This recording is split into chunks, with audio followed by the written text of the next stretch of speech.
अस्सलामु अलैकुम वरहमतुल्लाहि वबरकातुह। इन्नल हम्दुलिल्लाह नहमदुहु व नस्तईनुहु व नस्तगफिरुहु व नऊज़ु बिल्लाहि मिन शुरूरि अनफुसिना व मिन सय्यिआति अमालिना।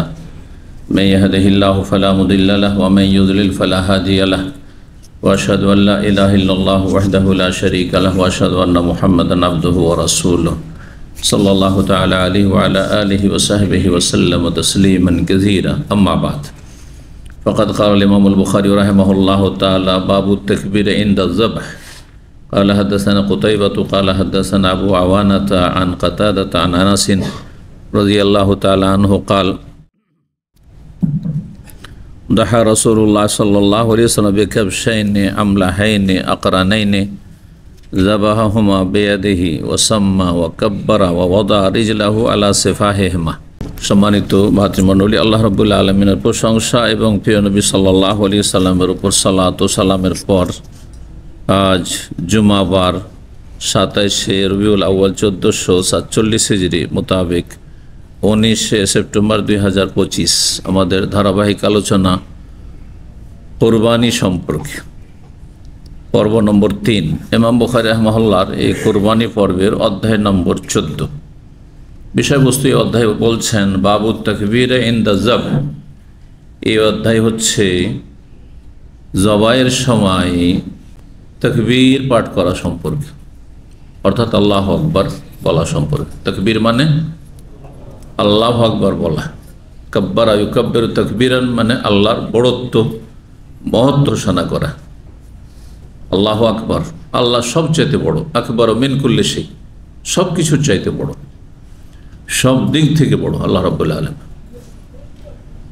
আপনার পরিবার পরিজন প্রিয়জন, ব্যবসা বাণিজ্য, দুনিয়া, দেশ, কারণ আজকাল জাতীয়তাবাদীরা তাদের একটি স্লোগান হচ্ছে আমার দেশ মহান।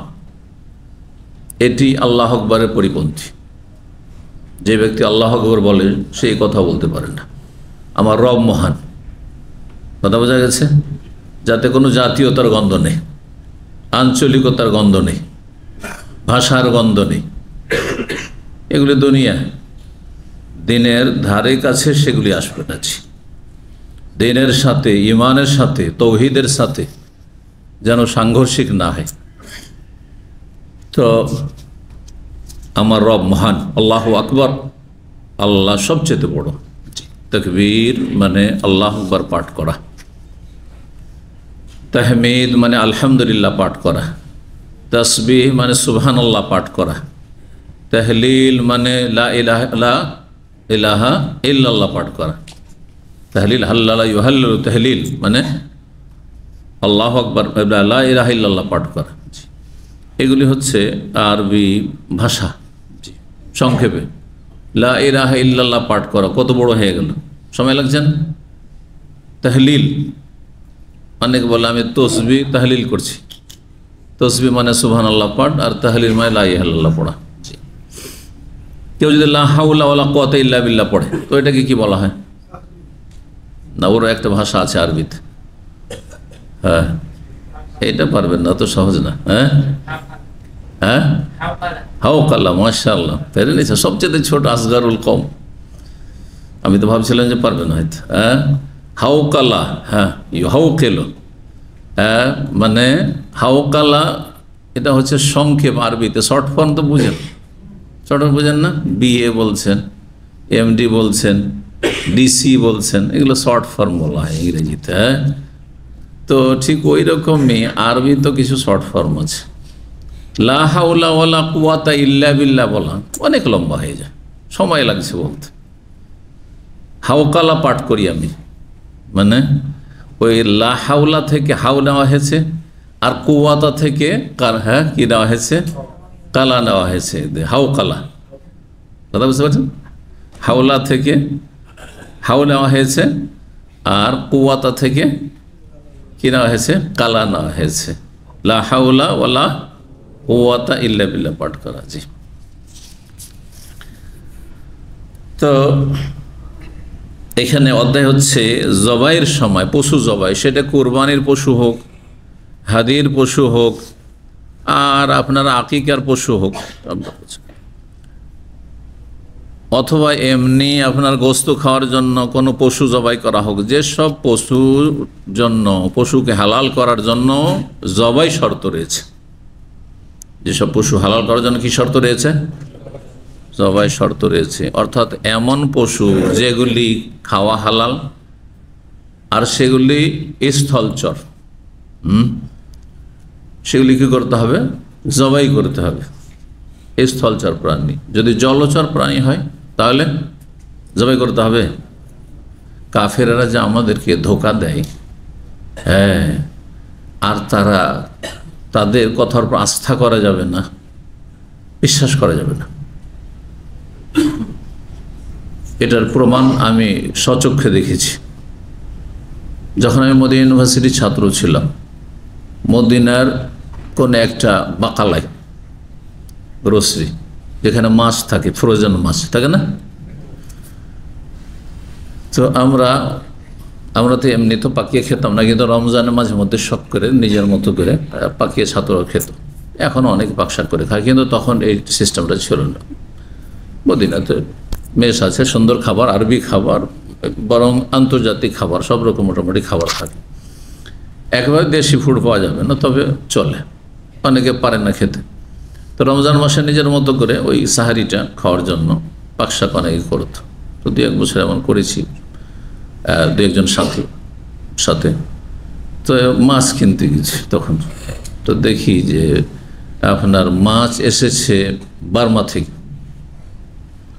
রুই মাছ অথবা অন্য কোনো মাছ, অনেক আগের কথা, তো 32-33 বছর আগের কথা। তো মাছের যে প্যাকেট আছে, ওই প্যাকেটের ওপর একটা স্টিকার লাগানো আছে, আর ওতে লেখা আছে জবেহা আলা শরিয়াতুল ইসলামী। এই মাছটা ইসলামী শরিয়া মোতাবেক জবাই করা হয়েছে। বুঝতে পেরেছে? ওয়াল্লাহ, মানুষ বললে হয়তো সন্দেহ হতে, যে কি জানি, হয়তো বাড়াবাড়ি করতে পারে। আমি নিজের চোখে দেখেছি কত মিথ্যুকে বুদ্ধিস্ট, মুসলিম বিদ্বেষী, জালেম এরা, এবং হারামখোর যারা, হ্যাঁ, হারাম খায়, রোজি হারাম আপনার এই মিথ্যা লেখার জন্য। আপনার মাল সামান চায়না থেকে আসছে, আর লিখছেন যে মেডিয়ান জাপান, হ্যাঁ, হারাম, রোজি হারাম, এই একটা ভুল কথা, মিথ্যা কথার আশ্রয় নেওয়ার জন্য ব্যবসা। তো আসলে ও জাহেল, কাফের, হারাম খানেওয়ালা, হারাম ব্যবসায়ী, যার কাছে হালাল হারামের পার্থক্য নেই। বহু মুসলিম, অধিকাংশ মুসলিমও এরকমই আজকাল হয়ে গেছে, কাফেরদের অনুকরণ করেছে, পয়সা আসলেই হল। আল্লাহ হেফাজত করি সব জীবন থেকে, হারাম জীবন যাপন থেকে। তো ও জানেন না যে মুসলিমদের কাছে, হ্যাঁ, জলচর প্রাণী জবাই করাই লাগে না, করতেই হয় না। তাহলে স্টিকার লাগাবার দরকারটা কি? স্টিকার তো লাগতে হয় যদি গোস্তের প্যাকেট থাকতো, গরুর গোস্ত আসছে ইন্ডিয়া থেকে, অথবা আপনার কোন কোন দেশ থেকে আসে, যে যারা ফ্রোজেন খায় তারা বুঝে, আমি ফ্রোজেন খাই না, কখনো না। তো এসব ফ্রোজেন গোস্ত খাই না। আর তারপর কাফের দেশ থেকে আসলে আর সব সতর্ক থাকে। তো যাই হোক, এই প্যাকেটে ঠিক আছে, যে গোস্তের প্যাকেটে, হ্যাঁ, চিকেনের প্যাকেটে জবেহা আলা শরিয়াতুল ইসলামী, এই স্টিকার লাগাবার প্রয়োজন আছে, যে হ্যাঁ, এটা জবাই করা হয়েছে শরঈ পদ্ধতিতে। কিন্তু মাছের প্যাকেট, আশ্চর্য হয়ে যাবে। তো যথাসাধ্য এই জন্য কাফেরদের গোস্ত, জবাই করা গোস্ত, কাফের দেশ থেকে আসা, যদি বলে মুসলিম জবাই করছে, হালাল লিখা আছে, হালাল স্টিকার মারা আছে, যেন ইউরোপ, আমেরিকা, পশ্চিমা দেশে এরকমটা হয়, হালাল স্টিকার মারা আছে। বা আপনি হোটেলে যাচ্ছেন, খাচ্ছেন, রেস্টুরেন্টে, আর সেখানে আপনার অমুসলিম রেস্টুরেন্ট, অনেক সময় মুসলিম রেস্টুরেন্টে খেতে হতে পারে, নেই, আপনি এমন দেশ গেছেন, সেখানে আপনার সামনে অপশন আছে, সবজি আছে, ডাল আছে, মাছ আছে, আর সেখানে গোস্ত আছে, চিকেন আছে, খাসি আছে, আপনার গরু আছে। জরুরি যে আপনার গরু খেতে হবে? হ্যাঁ, না। যদি বলে আমাদের এখানে হালাল, আমরা মুসলিম কসাইখানা থেকে নিয়ে আসি, বলে, কিন্তু এইসব কথা আমার প্রয়োজন নেই, খাবো না। ফ্লাইটে যারা সফর করে সব মাটন খান, যাচ্ছেন আপনি অমুসলিম দেশের ফ্লাইটে, আর আপনি মাটন খাচ্ছেন। আপনি অনেকে খাচ্ছেন মুসলিমটা, যাদের হালাল হারাম পেটে কি ঢুকলো, এই যে হারামটা ঢুকলো এর কারণে রক্তে যে হারাম মিশে গেল, যখন রক্তে হারাম মিশে গেল তখন আমার বিভিন্ন দিক থেকে আমার জীবনে অধপতন আসবে, বরকতহীনতা আসবে, বরকত শেষ হয়ে যাবে। যাদের পেটে হারাম গেছে, যত বেশি হারাম যাবে তত বরকত তাদের জীবন থেকে চলে যাবে, শারীরিক ক্ষেত্রে, মানসিক ক্ষেত্রে, আর তারপরে সার্বিক ক্ষেত্রে, এক কথা এমনকি ছেলে মেয়ে প্রজন্মের ক্ষেত্রে। যারা হারাম খায় আর হারাম খেয়ে বীর্য শুক্র তৈরি হয় আর তারপরে প্রজন্ম বাড়ে, আপনি কি ভাবছেন যে তাদের ছেলে মেয়েগুলো সৎ হবে? না না, সৎ হবে না। জি, এটি আমরা চোখের সামনে দেখতে পাচ্ছি। যাদের ইমানি অন্তর্দৃষ্টি রয়েছে, বাসিরাত রয়েছে, তারা অবশ্যই বুঝতে পারছে যে এই হারাম খাওয়ার জন্য অনেক চেষ্টা করেছে, অনেক পয়সা খরচ করেছে, কিন্তু ছেলে মেয়েদেরকে মানুষের মতো মানুষ করতে পারে। দুনিয়ার ক্ষেত্রে যদি খুব শিক্ষিত হয়েও যায়, কিন্তু বাবা মাকে বৃদ্ধাশ্রমে পাঠিয়ে দিয়েছে। কারা বৃদ্ধাশ্রমে থাকে?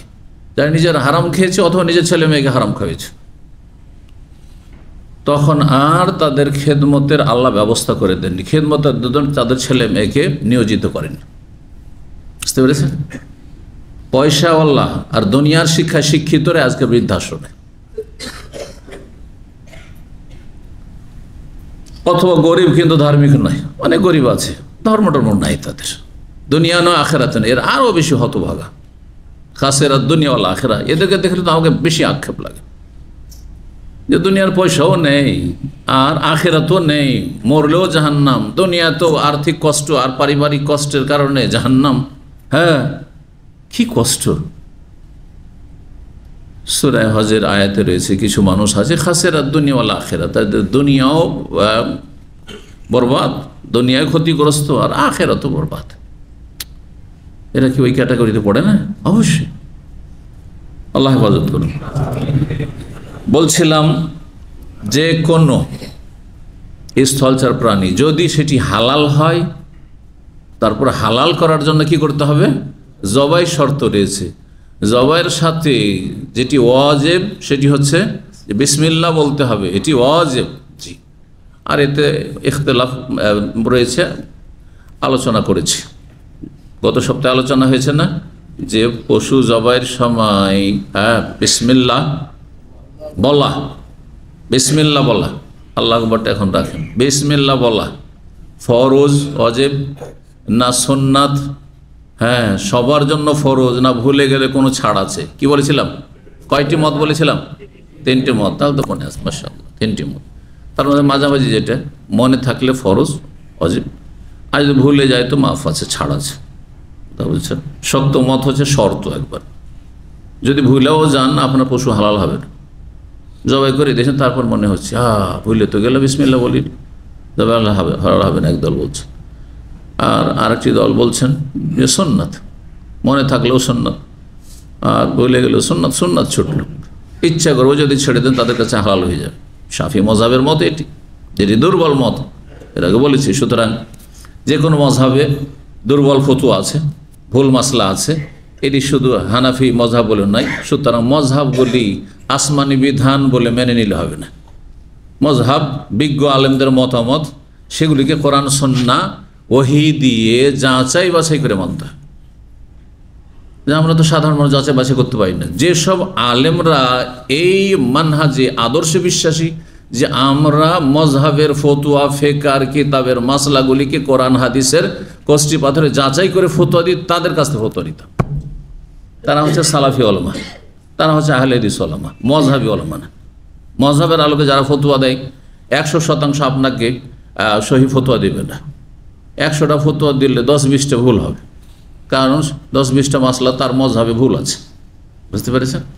এই জন্য আপনি যেই সে আলেমের কাছ থেকে শুনবেন আর ফতোয়া নেবেন, এতে আপনি জান্নাতের পুরোপুরি রাস্তা পাবেন না আপনি।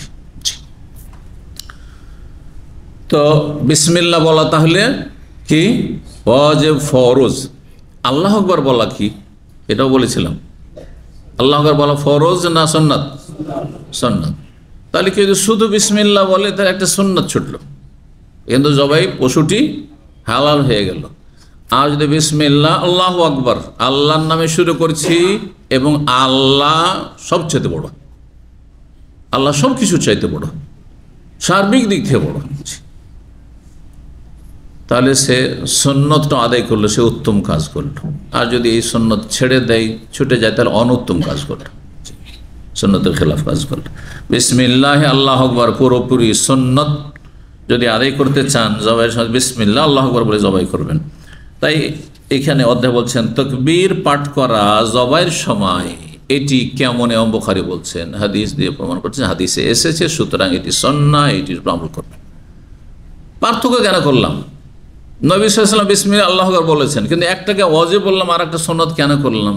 এই জন্য কোরআনে কারীমে আল্লাহর বলছেন ওয়ালা তাকুলু মিম্মা লাম ইউযকার ইসমুল্লাহি আলাইহি, যার ওপর আল্লাহর নাম উচ্চারিত হয়নি, বিসমিল্লাহ বলা হয়নি, সেটা তোমরা খাবে না।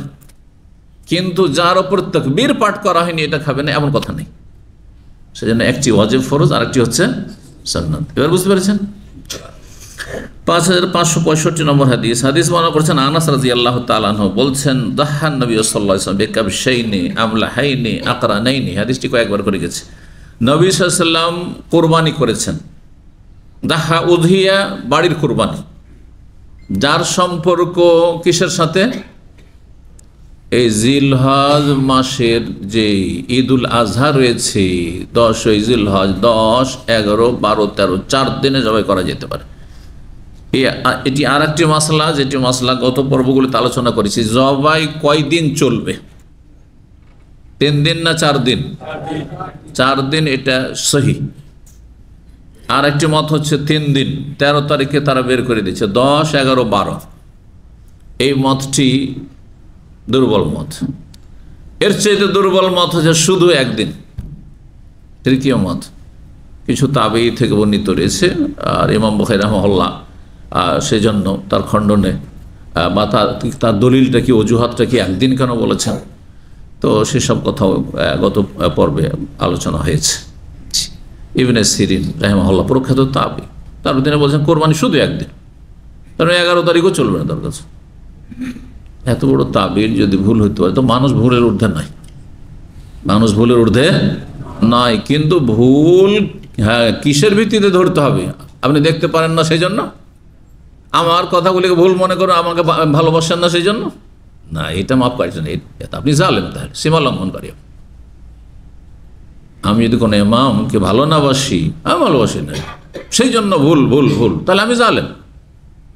কিন্তু দলিলের ভিত্তিতে যদি হয়, তাহলে এটি হচ্ছে ইনসাফ, সুবিচার, নাই সঙ্গত কথা।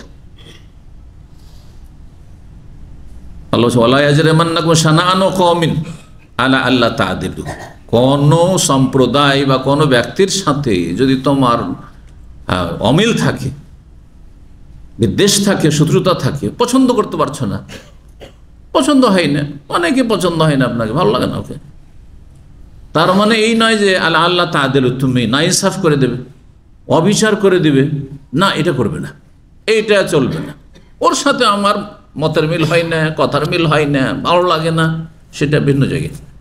কিন্তু আমাকে ন্যায়সঙ্গত আচরণ করতে হবে, এটা আমার ফরজ, শত্রুর সাথেও বন্ধুর সাথে, আত্মীয়র সাথেও অনাত্মীয়র সাথে, দেশের সাথে বিদেশের সাথে, কথা বোঝা গেছে? প্রতিটি মানুষের সাথে। কাফেরের সাথে আল্লাহ এখানে এই কথা বলেনি যে আপনি দুনিয়ার স্বার্থে কোনো মুসলিমের সাথে বিদ্বেষ রেখেছেন, কারণ এটা হারাম যে মুসলিমের সাথে বিদ্বেষ রাখছেন। কিন্তু ধর্মীয় যে ভিন্নতা রয়েছে কাফেরের সাথে, যে আল্লাহকে ভালোবাসে না আমি ভালোবাসি না, যে আমার রসুলকে ভালোবাসে না তাকে আমি ভালোবাসি না, যে কোরআনকে ভালোবাসেন তাকে আমি ভালোবাসি না অন্তর থেকে। কিন্তু তার মানে আবার এটাকে অনেকে ভুলভাবে বুঝে যে ভালোবাসি না, কাউকে ভালো না বাসলে প্রকাশ করতে হবে নাকি? এটা জরুরি? আপনি এটা আপনার ওয়ালা, যে আপনি মহব্বত করবেন আল্লাহর সাথে এবং আল্লাহওয়ালাদের সাথে, বারা মানে আল্লাহ বিরোধী যারা, আল্লাহর দিন বিরোধী, তাদের সাথে আপনার বারা থাকবে। কিন্তু তার মানে এই যে প্রকাশ করতে হবে অন্তরের ভালোবাসা আল্লাহ এবং আল্লাহওয়ালাদের সাথে হবে, কিন্তু প্রকাশ করা না, যদি প্রয়োজন হয় তখন প্রকাশ, প্রয়োজন না হলে মানুষের সাথে মানবতার আচরণ করতে পারি, মানুষের সাথে ভালো আচরণ করবে, এই শিক্ষা কোরআন দিয়েছে। কোরআনে আয়াত রয়েছে ওয়াকুলু লিন্নাসি হুসনা, সূরা বাকারায় আয়াত রয়েছে।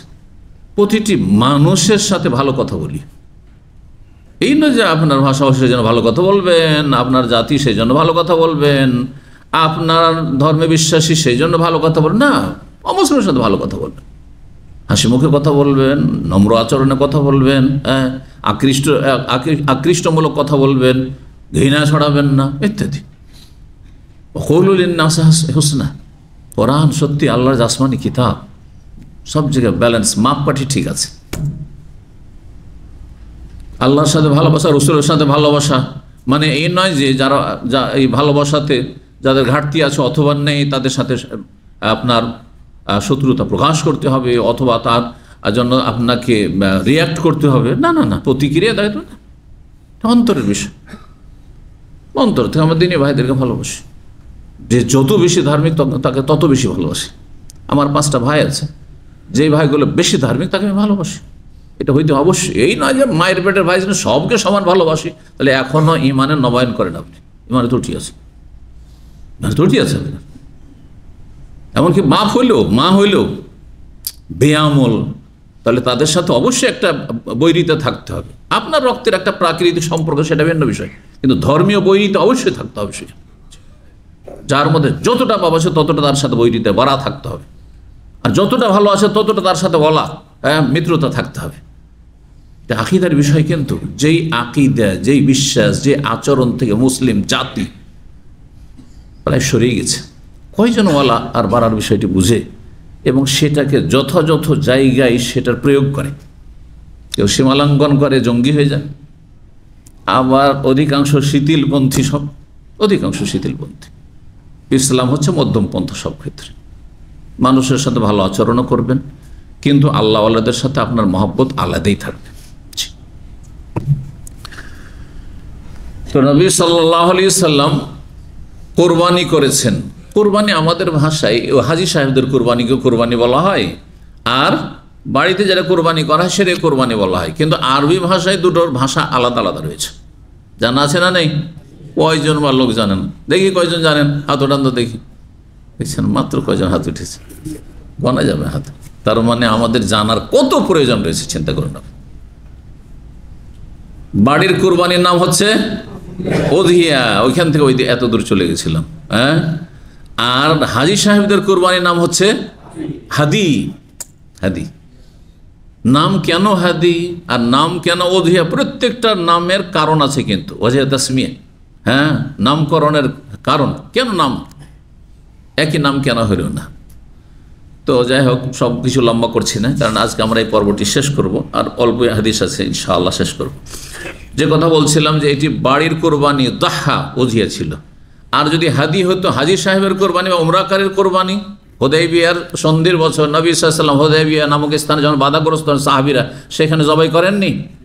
হ্যাঁ, সেটা কি জিলহজ মাস ছিল? আমি পার্থক্য যেটা বলতে চাইছিলাম, হাদি আর উযহিয়াতে পার্থক্য। উযহিয়ার সম্পর্ক হচ্ছে শুধুমাত্র কিসের সাথে? জিলহজ মাসের 10, 11, 12, 13 এই 4 দিনের সাথে। তার আগে কোরবানি হবে না, উযহিয়া হবে না, তারপরেও উযহিয়া হবে না। স্থানের সাথে এর কোনো সম্পর্ক নেই। সারা দুনিয়াতে উযহিয়া কোরবানি হচ্ছে, ঈদের কোরবানি, ঠিক না? কিন্তু হাদির সম্পর্ক স্থানের দিক থেকে সীমিত। কোথায়? এই হাদি জবাই হইতে হবে মেনাই হাজী সাহেবদের, এটি বেশি উত্তম। আর না হলে হুদুদ হারাম, যতদূর পর্যন্ত মক্কার হারামের এরিয়া আছে ততদূর পর্যন্ত হইতে হবে। সবচেয়ে কাছের হারামের বর্ডার হচ্ছে মসজিদ আয়েশা রাদিয়াল্লাহু তাআলা আনহা, মসজিদ তানঈম, হারাম থেকে 4-5 কিলোমিটার। মসজিদ তানঈমের একটু বাইরে যেখানে লেখা আছে যে হারাম শেষ, তার বাইরে অনেক মহল্লা আছে মক্কার। যদি ওইসব জায়গায় আপনার কোনো আত্মীয় আছে, আর মেনাতে তো জবাই করলে গোস্ত খেতে পাবেন না, চলো আমার আত্মীয় বন্ধু আছে তার ঘরে আমি আমার হজের কোরবানিটা করি, তাহলে আপনার হবে না হাদি। কত মাসলা জানার প্রয়োজন আছে। হজে গিয়েছেন আর অজ্ঞতার সাথে গিয়েছেন, আর আপনার হাদি জবাই হলো কোথায়? আরে অনেকে জেদ্দায় জবাই করে, জেদ্দাতে সাদিক বন্ধু আছে, আত্মীয় স্বজন আছে, জেদ্দা বোন আছে, হ্যাঁ, ভাই ফ্যামিলি নিয়ে জেদ্দাতে ওর হজের কোরবানি হচ্ছে, হবে? যেখানে এখানে হচ্ছে না, হারামের বর্ডারের বাইরেই হচ্ছে না, মক্কার ভিতরে হচ্ছে না। তাহলে হাদির সম্পর্ক হচ্ছে স্থানের সাথে, গোটা বছর হইতে পারে। এই জন্য হুদাইবিয়ার সন্ধিতে নবী সাল্লাল্লাহু আলাইহি ওয়াসাল্লাম যখন হাদি জবাই করেছেন তখন কিন্তু এটা জিলহজ মাস ছিল না, উমরায় গেছিলেন, আর যেতে দিল না কাফেররা, তখন ওখানে জবাই হলো। এর নাম হাদি। হাদি মা ইউহদা ইলাল হারাম, যেটাকে হাঁকিয়ে নিয়ে যাওয়া হয় হারামের উদ্দেশ্যে। ওট, গরু, ছাগল এগুলোকে হাঁকিয়ে নিয়ে যেতে হয়, তাই না? অথবা ট্রেনে নিয়ে যেতে হয়। তো আহাদা ইহুদি, সেখানে দাহা বলতেন না, তাহলে আহাদা বলতেন। এটি ছিল উযহিয়া, বাড়ির কোরবানি। নবী সাল্লাল্লাহু আলাইহি ওয়াসাল্লাম যে বাড়ির কোরবানি করেছেন কিসের? বেকাবশাইনে, দুটো মেষ, দুটো করে জোড়া। একটি সুন্নাতে মুআক্কাদা, কেউ ওয়াজিব বলছেন, এই ইখতিলাফ আলোচনা করেছিল, কিন্তু সঠিক হচ্ছে যে কোরবানি হচ্ছে সুন্নাতে মুআক্কাদা, এটি অধিকাংশ উলামাদের মত। দুটি মেষ কোরবানি করেছেন, তাহলে দ্বিতীয়টি নফল। একের অধিক কেউ যদি কোরবানি করে একই পরিবারের, তাহলে নফল সেগুলি অতিরিক্ত করলেন নাকি, না করলে কোনো দোষ নেই। এই না যে আমার অনেক পয়সা আছে যেন আমাকে 3টা 4টা 5টা কোরবানি করতে হবে, কোনো না, নফল। নবী সাল্লাল্লাহু আলাইহি ওয়াসাল্লাম 100টি উটের কোরবানি করেছেন। প্রথম একটি উটের 7 ভাগের 1 ভাগ শুধু তার জন্য ওয়াজিব ছিল, হ্যাঁ হজের জন্য, আর বাকি 99, আর ওই 100 নম্বর যে উটটি তার 6 ভাগ সব নফল। হ্যাঁ, এটা মানুষের ঈমান তাকওয়ার বহিঃপ্রকাশ। হ্যাঁ, যে আমার নফলের পরিমাণ কত বেশি। আপনার অধিকাংশই জাকাতই ঠিক করে দেয় না মুসলিম সমাজের। হয়তো আলহামদুলিল্লাহ আপনার জাকাতটা দিচ্ছেন, কিন্তু নফল দান সাদকা নেই, ওইখানে কষ্ট লাগে টাকা বের করতে। আর নবী সাল্লাল্লাহু আলাইহি ওয়াসাল্লাম তো একটা ভাগা দিলেই হইতো, একটা ভাগ দিলেই তো হজের কোরবানি হয়ে, তাই না, উটের। সেখানে এতগুলো কেন জবাই করলেন? এটা শিক্ষা দেওয়ার জন্য যে আপনার জীবনে নফল ইবাদত বন্দি হইতে হবে, নফল নামাজ হইতে হবে, নফল জিকির আজকার হইতে হবে, নফল রোজা হইতে হবে, নফল দান সাদকা হইতে হবে, নফল হজ হইতে হবে, নফল উমরা হইতে হবে, সব কিছুতে নফল আছে। বাপ মা ভাই বেরাদের ক্ষেত্রে নফল আছে, কিছু কিছু খরচ ফরজ। বাপ মা খেতে পায় না, বাপ মার থাকার জায়গা নেই, ফরজ, কিন্তু বাপ মা তার সাথে মাঝে মাঝে হাদিয়া, উপঢৌকন, আর অতিরিক্ত খুশি করার জন্য অতিরিক্ত আরও কিছু, আরও একটু ভালো করে খাওয়ার জন্য খুব বেশি একটু দেওয়া, কিন্তু আপনার সামর্থ্য অনুযায়ী, তখন আর ওয়াজিব না, তখন আপনার নফল।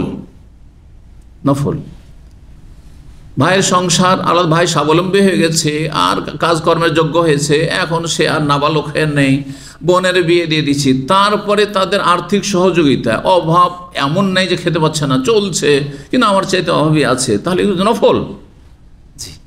কিন্তু অনেক সময় ফরজ, ভাই বোনকে দেখাশোনা, পুরা না খেয়ে মারা যাচ্ছে, আর আপনি টাকা পয়সা নিয়ে আমোদ বিলাসিতার জীবনযাপন করছে, তখন ফরজ হয়ে যেতে পারে।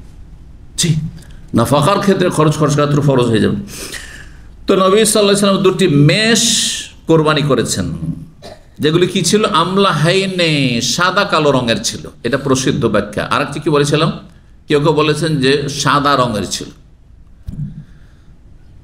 আকরানাইনে, কর্ণ থেকে, কর্ণ মানে সিং, আর আকরান মানে সিং বিশিষ্ট, কর্ণ মানে সিং, আর আকরান মানে সিংওয়ালা, সিং বিশিষ্ট ছিল। তাহলে সিংওয়ালা বিনা সিংওয়ালা চাইতে উত্তম। যে পশুর কোরবানির পশুর শিং আছে আর পশুর শিং নেই, মানে শিং হয়নি হয়তো, তার চাইতে উত্তম। এই জন্য অনেকে বলেছে সাদা মুস্তাহাব, বেশি ভালো সাদা রঙের পশু, অথবা সাদা কালো, নবী সাল্লাল্লাহু আলাইহি ওয়াসাল্লাম যেহেতু করেছেন। কিন্তু না, এছাড়া আর অন্য করবো না, কালো করবো না, কালো হলে মাকরু, এমন কিছুই নেই, যে কোনো রঙ। কোরবানির ক্ষেত্রে সওয়াবের ভিত্তি হচ্ছে কিসের ওপর? যত বেশি পরিমাণ গোস্ত হবে আর যত সুস্বাদু হবে তত বেশি ফজিলত। যাবাহুমা বিয়াদিহি, নিজ হাতে জবাই করেছেন, তার নিজে জবাই করা সুন্নাত। হ্যাঁ, শুধু হুজুর জবাই করে গোটা গ্রামের কোরবানি, এটি বেদাতি তরিকা, এটি ব্রাহ্মণদের তরিকা, যে মন্দিরের পুজো পাঠের জন্য ব্রাহ্মণ ছাড়া আর অন্য কোনো কাস্ট দেওয়া হয় না। আরও 3টি যে কাস্ট রয়েছে হিন্দুদের, তাদের অধিকার নেই যে মন্দিরকে পূজা করবে। ওই রকম গ্রামের হুজুর ছাড়া আর গোটা গ্রামের খাসি জবাই হবে না, কোরবানি জবাই হবে না, গরু জবাই হবে না। এগুলি আসলে বিদাতিদের আমল, এগুলি সুন্নাতের অনুসারীদের আমল না। নিজ হাতে নবী সাল্লাল্লাহু আলাইহি ওয়াসাল্লাম করেছেন। তো এই জবাই ওয়াসাম্মা, তবে জায়েজ আছে অন্যকে দিয়ে, কিন্তু এ নয় যে একজনকে দিয়ে শুধু, অন্যকে দিয়ে মানে আপনি পারলেন না, আপনার ভাই করলো, হ্যাঁ আপনার ছেলে করলো। ওয়াকাব্বারা, তাকবীর পাঠ, বিসমিল্লাহ, সাম্মা মানে বিসমিল্লাহ বলেছেন, সাম্মা মানে সাম্মাল্লাহ, এখানে আল্লাহর নাম নিয়েছেন, বিসমিল্লাহ বলেছেন। ওয়াকাব্বারা, তাকবীর পাঠ করেছেন, প্রমাণ হয়ে গেল না? কি বলতে হবে তাহলে? বিসমিল্লাহ, আল্লাহু আকবার। ওয়া ওয়াদা রিজলাহু, নিজ পা মোবারক রেখেছেন, আলা সেফাহেমা, ওই দুটো মেষ জবাই করার সময় সেটি শুইয়ে দিয়ে, সেগুলি শুয়ে দিয়ে কি করে, তার এক পার্শ্বে পা রেখে। এটা বেয়াদবি নয়, এই কোরবানির পশু আর তারপর পা চাপা দেবো না, নবী সাল্লাল্লাহু আলাইহি ওয়াসাল্লাম রেখেছে। কিসের জন্য? সেটাকে জব্দ রাখার জন্য, হ্যাঁ, ছটপট করে দৌড় না দেয় বা ঠিকভাবে জবাই হলো না, হ্যাঁ আরও কষ্ট পেল পশুটা, এমনটা নয়, আয়ত্ত রাখার জন্য। 15 নম্বর অধ্যায়, বাবনী অধ্যায় হচ্ছে এজা বাসা বেহাদিহি, কেউ যদি নিজের হাদি, এই যে দেখেন এখানে বুঝিয়ে আসলো না, হাদির কথা আসলো এখন। কেউ যদি নিজের কোরবানির পশু, হাজি সাহেব বা উমরাকারী নিজের কোরবানির পশু পাঠিয়ে দেয়, নিজে যায়নি হজে, তাহলে বোঝা গেল যে আপনি হজে বা উমরা না গিয়েও যদি মনে করেন যে আল্লাহর হারামে একটা পশু জবাই করব আর সেখানকার লোকেরা খাক, জায়েজ আছে। এটা নফল কাজ, সাহাবায়ে কেরামগণ করতেন, রাসূলুল্লাহ সাল্লাল্লাহু আলাইহি ওয়াসাল্লাম স্বয়ং করতেন, এই যে হাদিস প্রমাণিত হবে, হাদিস আসছে। এখন এই আমলগুলোর নেই। এখন যদি কোনোখানে ওয়াজিব ছেড়ে দেয়, হ্যাঁ দম লাগবে, তখন দম বাধ্য হয়ে নিরুপায়, তাই না? জি। আবার কিছু বেদাতি আছে আমাদের সমাজ থেকে আসে, আর বেদাতি মুআল্লিমগুলো এই ভুল শিক্ষা দেয় কিসের জন্য? একটা ইনকাম সোর্স, ওখান থেকে কিছু কমিশন রাখবে।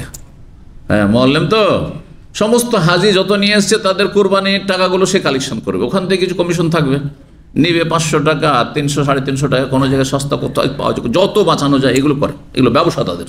সতর্ক সাবধান, কারণ দীর্ঘ সময় মক্কা মদিনায় থেকেছি, ভালো করে জানি এদেরকে। জি। তো তারপরে কি বলে জানেন?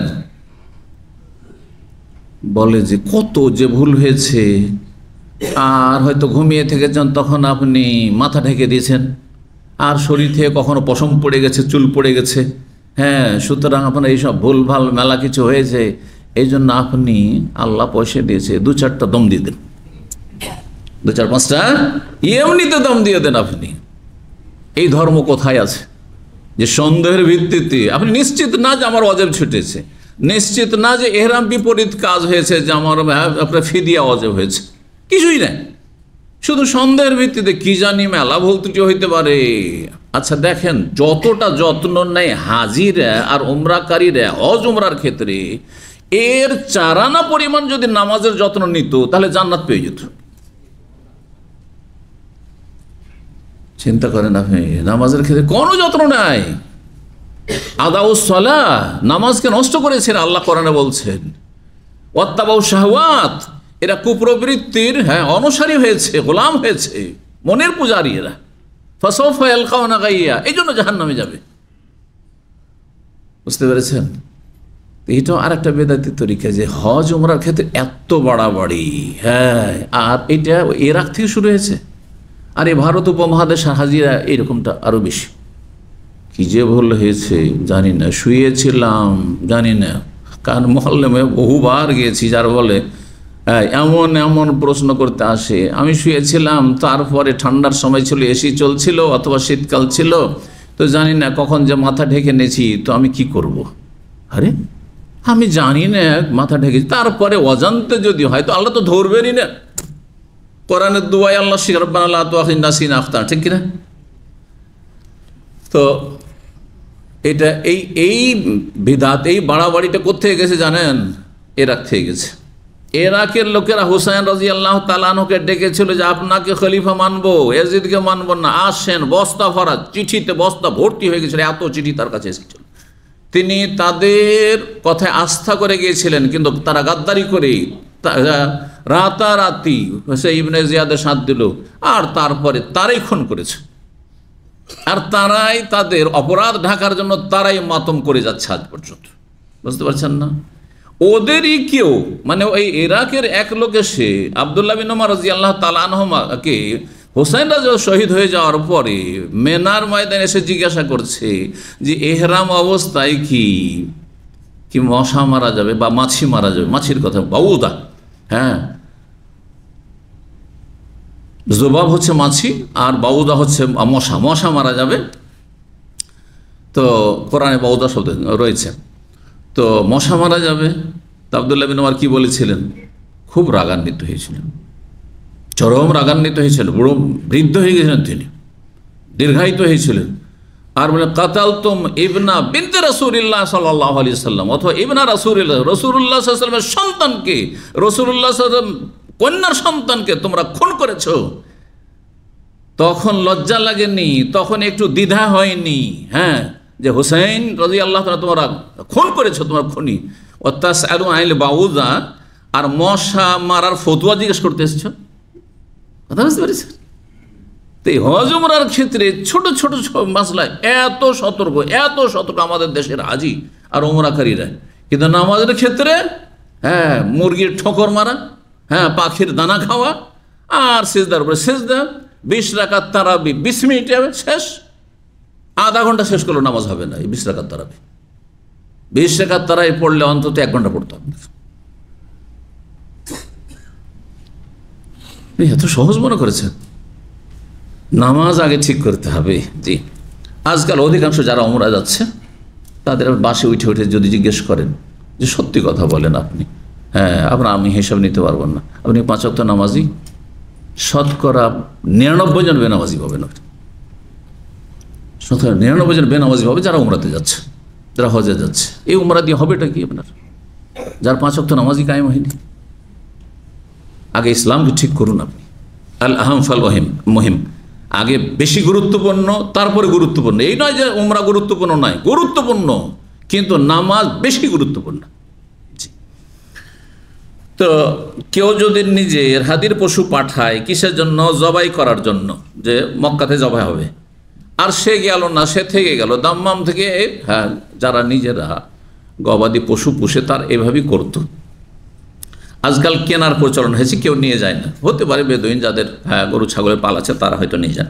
লাম ইয়াহরম আলাইহি শাই, তাহলে সে যেহেতু যায়নি নিজে, উমরাতেও নেই, হজে নেই, এহরামে নেই, এখানে বসে আছে, কিন্তু তার যে পশু ওখানে জবাই হবে, যতক্ষণ জবাই হবে না ততক্ষণ কি এহরাম অবস্থায় থাকতে হবে? বা এহরামের বিধিনিষেধ তাকে মেনে চলতে হবে? এহরামের বিধিনিষেধের মধ্যে একটি হচ্ছে যে স্বামী স্ত্রী মিলন করা যাবে না। এখন একটা পশু জবাইয়ের জন্য মক্কা পাঠিয়েছে মদিনা থেকে, সাহাবায়ে কেরাম করতেন, বা এখান থেকে, আর তার সাথে পরিবার আছে, যতক্ষণ এটা জবাই না হচ্ছে ততক্ষণ কি স্ত্রীর সাথে সহবাস করতে পারবে না? পারবে না? মাসলা পারবে, নতুন মাসলা, তাই না? এই জন্য বলছেন না, পারবে, পারবে। কিন্তু সে যদি সে ধরেন নিজে নিয়ে গেছে অথবা পাঠিয়ে দিয়েছে, আর তার সাথে সে এহরাম অবস্থায় উমরাতে আছে অথবা হজে আছে, তো যতক্ষণ পর্যন্ত কি না হবে, পশু জবাই না হবে, ততক্ষণ পর্যন্ত হালাল হবে না। জি, ওয়ালা তাহলিকু রুউসাকুম হাত্তা ইয়াবলুগাল হাদিয়ু মাহিল্লাহ, কোরআনে রয়েছে সূরা বাকারাতে। অতক্ষণ তোমরা মাথা মুন্ডন করে হালাল হবে না, অর্থাৎ ইহরামের বিধিনিষেধ মেনে চলবে, শুধু মাথা মুন্ডনের বিষয় না, স্বামী স্ত্রী সহবাস করবে না, যতক্ষণ পর্যন্ত তোমার হাদি কুরবানির পশু তার হালাল মানে জবাইয়ের স্থানে না পৌঁছে যাবে, মাহিল্লাহ। তো কোনো কিছু হারাম হবে না। 5566 নম্বর হাদিস বর্ণনা করছেন মাসরুক, প্রখ্যাত তাবেঈ। তিনি মা আয়েশা রাদিয়াল্লাহু তাআলা আনহার ছাত্র ছিলেন পর্দার আড়াল থেকে, যেহেতু গায়র মাহরাম নন মাহরাম ছিলেন, পর্দার আড়াল থেকে ইলম শিখতেন তারা। আর যারা মাহরাম ছিল তারা পর্দার ভিতরে গিয়ে শিখতেন, যেমন উরওয়া ইবনে জুবাইর, হ্যাঁ উরওয়া ইবনে জুবাইরের খালা হচ্ছে মা আয়েশা রাদিয়াল্লাহু তাআলা, তো খালার কাছে পর্দার ভিতরে গিয়ে মাসলা মাসাইল জিজ্ঞাসা করতেন বা দিন শিখতেন, হাদিস তার কাছ থেকে শিখতেন। কারণ আয়েশা রাদিয়াল্লাহু তাআলা আনহা সাহাবিয়াদের মধ্যে, সাহাবী নারীদের মধ্যে সবচেয়ে বড় ফাকিহ, বরং এই উম্মতের বড় ফাকিহা আলেমা ছিলেন। তো তার এলেমের তারা মুখাপেক্ষী ছিল। আর ঘরোয়া কিছু শরিয়ার এলেম রয়েছে যেগুলি মা আয়েশার কাছে ছিল, সেগুলো বাইরে কারো কাছে পাওয়া যেত না। যেগুলি স্বামী স্ত্রীর সম্পর্কে যে মাসলা মাসাইল, সেগুলি স্বামীর কাছ থেকে স্ত্রী যতটা জানতে পারবে বাইরের লোক জানতে পারবে অত ফ্রি। তো এগুলো শেখা অত্যন্ত জরুরি ছিল। আর এই বিষয়গুলি আয়েশা রাদিয়াল্লাহু তাআলা আনহা বা অন্যান্য সহধর্মীরা বর্ণনা করেছেন নবী সাল্লাল্লাহু আলাইহি ওয়াসাল্লামের। তো এক কথায় এই কথাই জন্য বলছি যে আমাদের দেশের সহজ শিক্ষাপন্থী যারা সেকুলার, তারা এখানে মানুষকে কি করে, বিভ্রান্ত করে, হ্যাঁ, ধোকা দেয়, কানা কাহাই করে দেখায় যে আয়েশা রাদিয়াল্লাহু তাআলার কাছে তো পুরুষরা পড়তো, সুতরাং হ্যাঁ, মহিলা যদি প্রফেসর হয়, মহিলা যদি টিচার হয়, আর তার কাছে যদি লেখাপড়া করে আমাদের ছেলেরা সাবালক ছেলে, তো অসুবিধা কি? অসুবিধা নেই, পর্দা লাগানো থাকছে, পর্দা লাগানো থাকছে। হ্যাঁ, তারপরে ওর এলেমের কি প্রয়োজন আছে না? আমাদের কাছে বিকল্প আছে। মা আয়েশার বিকল্প ছিল না এলেম দেওয়ার জন্য, আর আমাদের কাছে পুরুষ, হ্যাঁ, ডিগ্রি হোল্ডার যারা শিক্ষিত, তাদের সংখ্যা মেয়েদের যেতে বেশি, তাদের কি চাকরি বেকার সমস্যার শেষ নেই। MA পাশ করেও চাকরি পাই না, PhD করেও চাকরি পাই না, ঠিক না? এটা একটা দিক। আর তারপরে পর্দার আড়াল থেকে তারা লেখাপড়া করতো, এলেম শিখতো, মাসলা জিজ্ঞেস করতো, বুঝতে পারছেন না?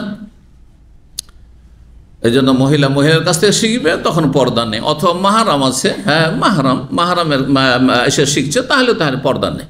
জি, মায়ের কাছ থেকে ছেলে, অথবা খালার কাছ থেকে বোনের ছেলে, ফুফুর কাছ থেকে শিখছে, তাহলে অসুবিধা নেই, ইত্যাদি। তো মাসরুক আসলেন আয়েশা রাদিয়াল্লাহু তাআলার কাছে, ফাকাল, আল্লাহ এসে বললেন, হাদিসে এখানে নাই, কিন্তু তাদের জীবনী সুস্পষ্ট যে তারা পর্দার আড়াল থেকে মাসলা আসতেন হুজরার কাছে, মা আয়েশার হুজরা মানে নবী সাল্লাল্লাহু আলাইহি ওয়াসাল্লাম কবর যেখানে ছিল, এসে জিজ্ঞাসা, ইয়া উম্মা, হে আম্মা, এই মাসলা বা এই সম্পর্কে নবী সাল্লাল্লাহু আলাইহি ওয়াসাল্লামের একটি হাদিস আমাদেরকে বলেন, কি মাসলা? এইভাবে তার পর্দার আড়াল থেকে জিজ্ঞেস করতেন। ইয়া উম্মাল মুমিনিন যে বলছেন, কখন ইয়া উম্মা বলতেন মানে হে আমার আম্মা, আর কখনো বলতেন মুমিনদের মা।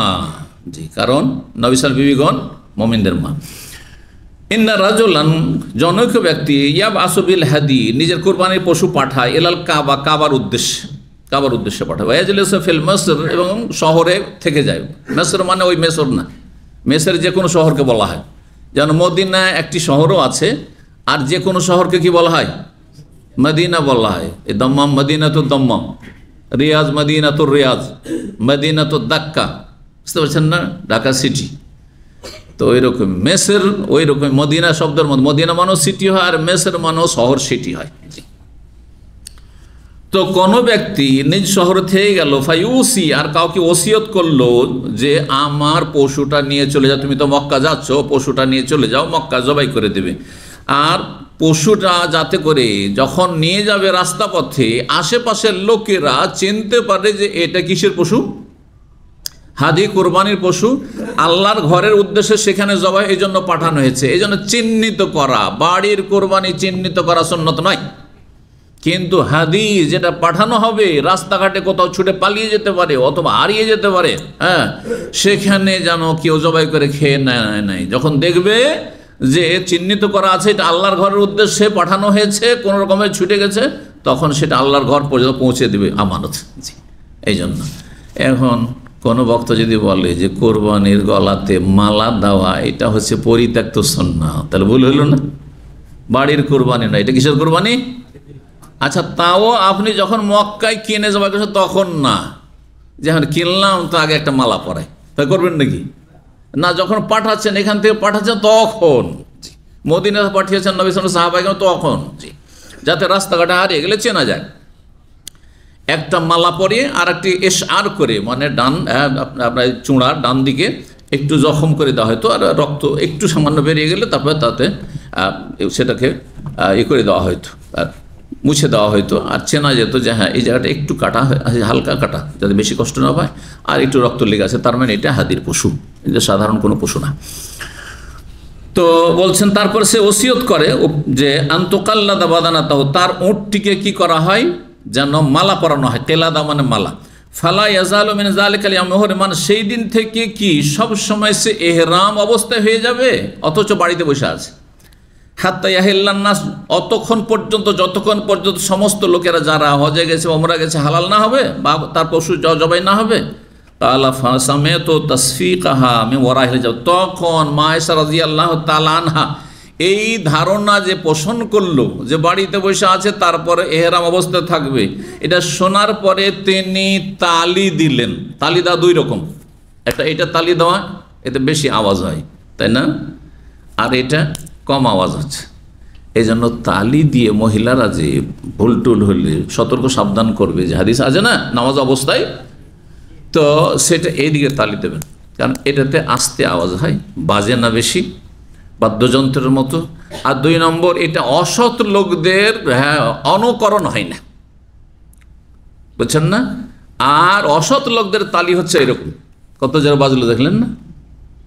সেই জন্য এই তালিটা ভালো নয়, জায়েজ নয়। এই তালি বাজানো, এই যে আজকাল ফ্যাশন হয়েছে, যে কোনো এসে তালি বাজছে, জায়েজ নয় আসলে। কখনো ভালো মানুষ যারা শরীয়তের মসলা জানে এবং আমল করে, প্র্যাকটিসিং, তারা এটা করবে না। দুনিয়াদাররা করছে, খুশি হয়ে যায় তালি বাজছে সব। দুনিয়া কোথা থেকে, ইসলাম থেকে কত দূরে চলে গেছে, আকীদার ক্ষেত্রে কত দূরে চলে গেছে, তো এগুলো তো আমলের ক্ষেত্রে, বুঝতে পারছেন না? কিন্তু মাসলা আপন যে আপনাকে জানতে হবে যে এটি জায়েজ না। জি, তো এই জন্য বললাম তালি বাজানো 2 রকম, একটা জায়েজ আর একটি কমপক্ষে মাকরুহ, কমপক্ষে মাকরুহ, এবং এটি বিজাতির অনুকরণ। এই তালিটা আসলো কোত্থেকে?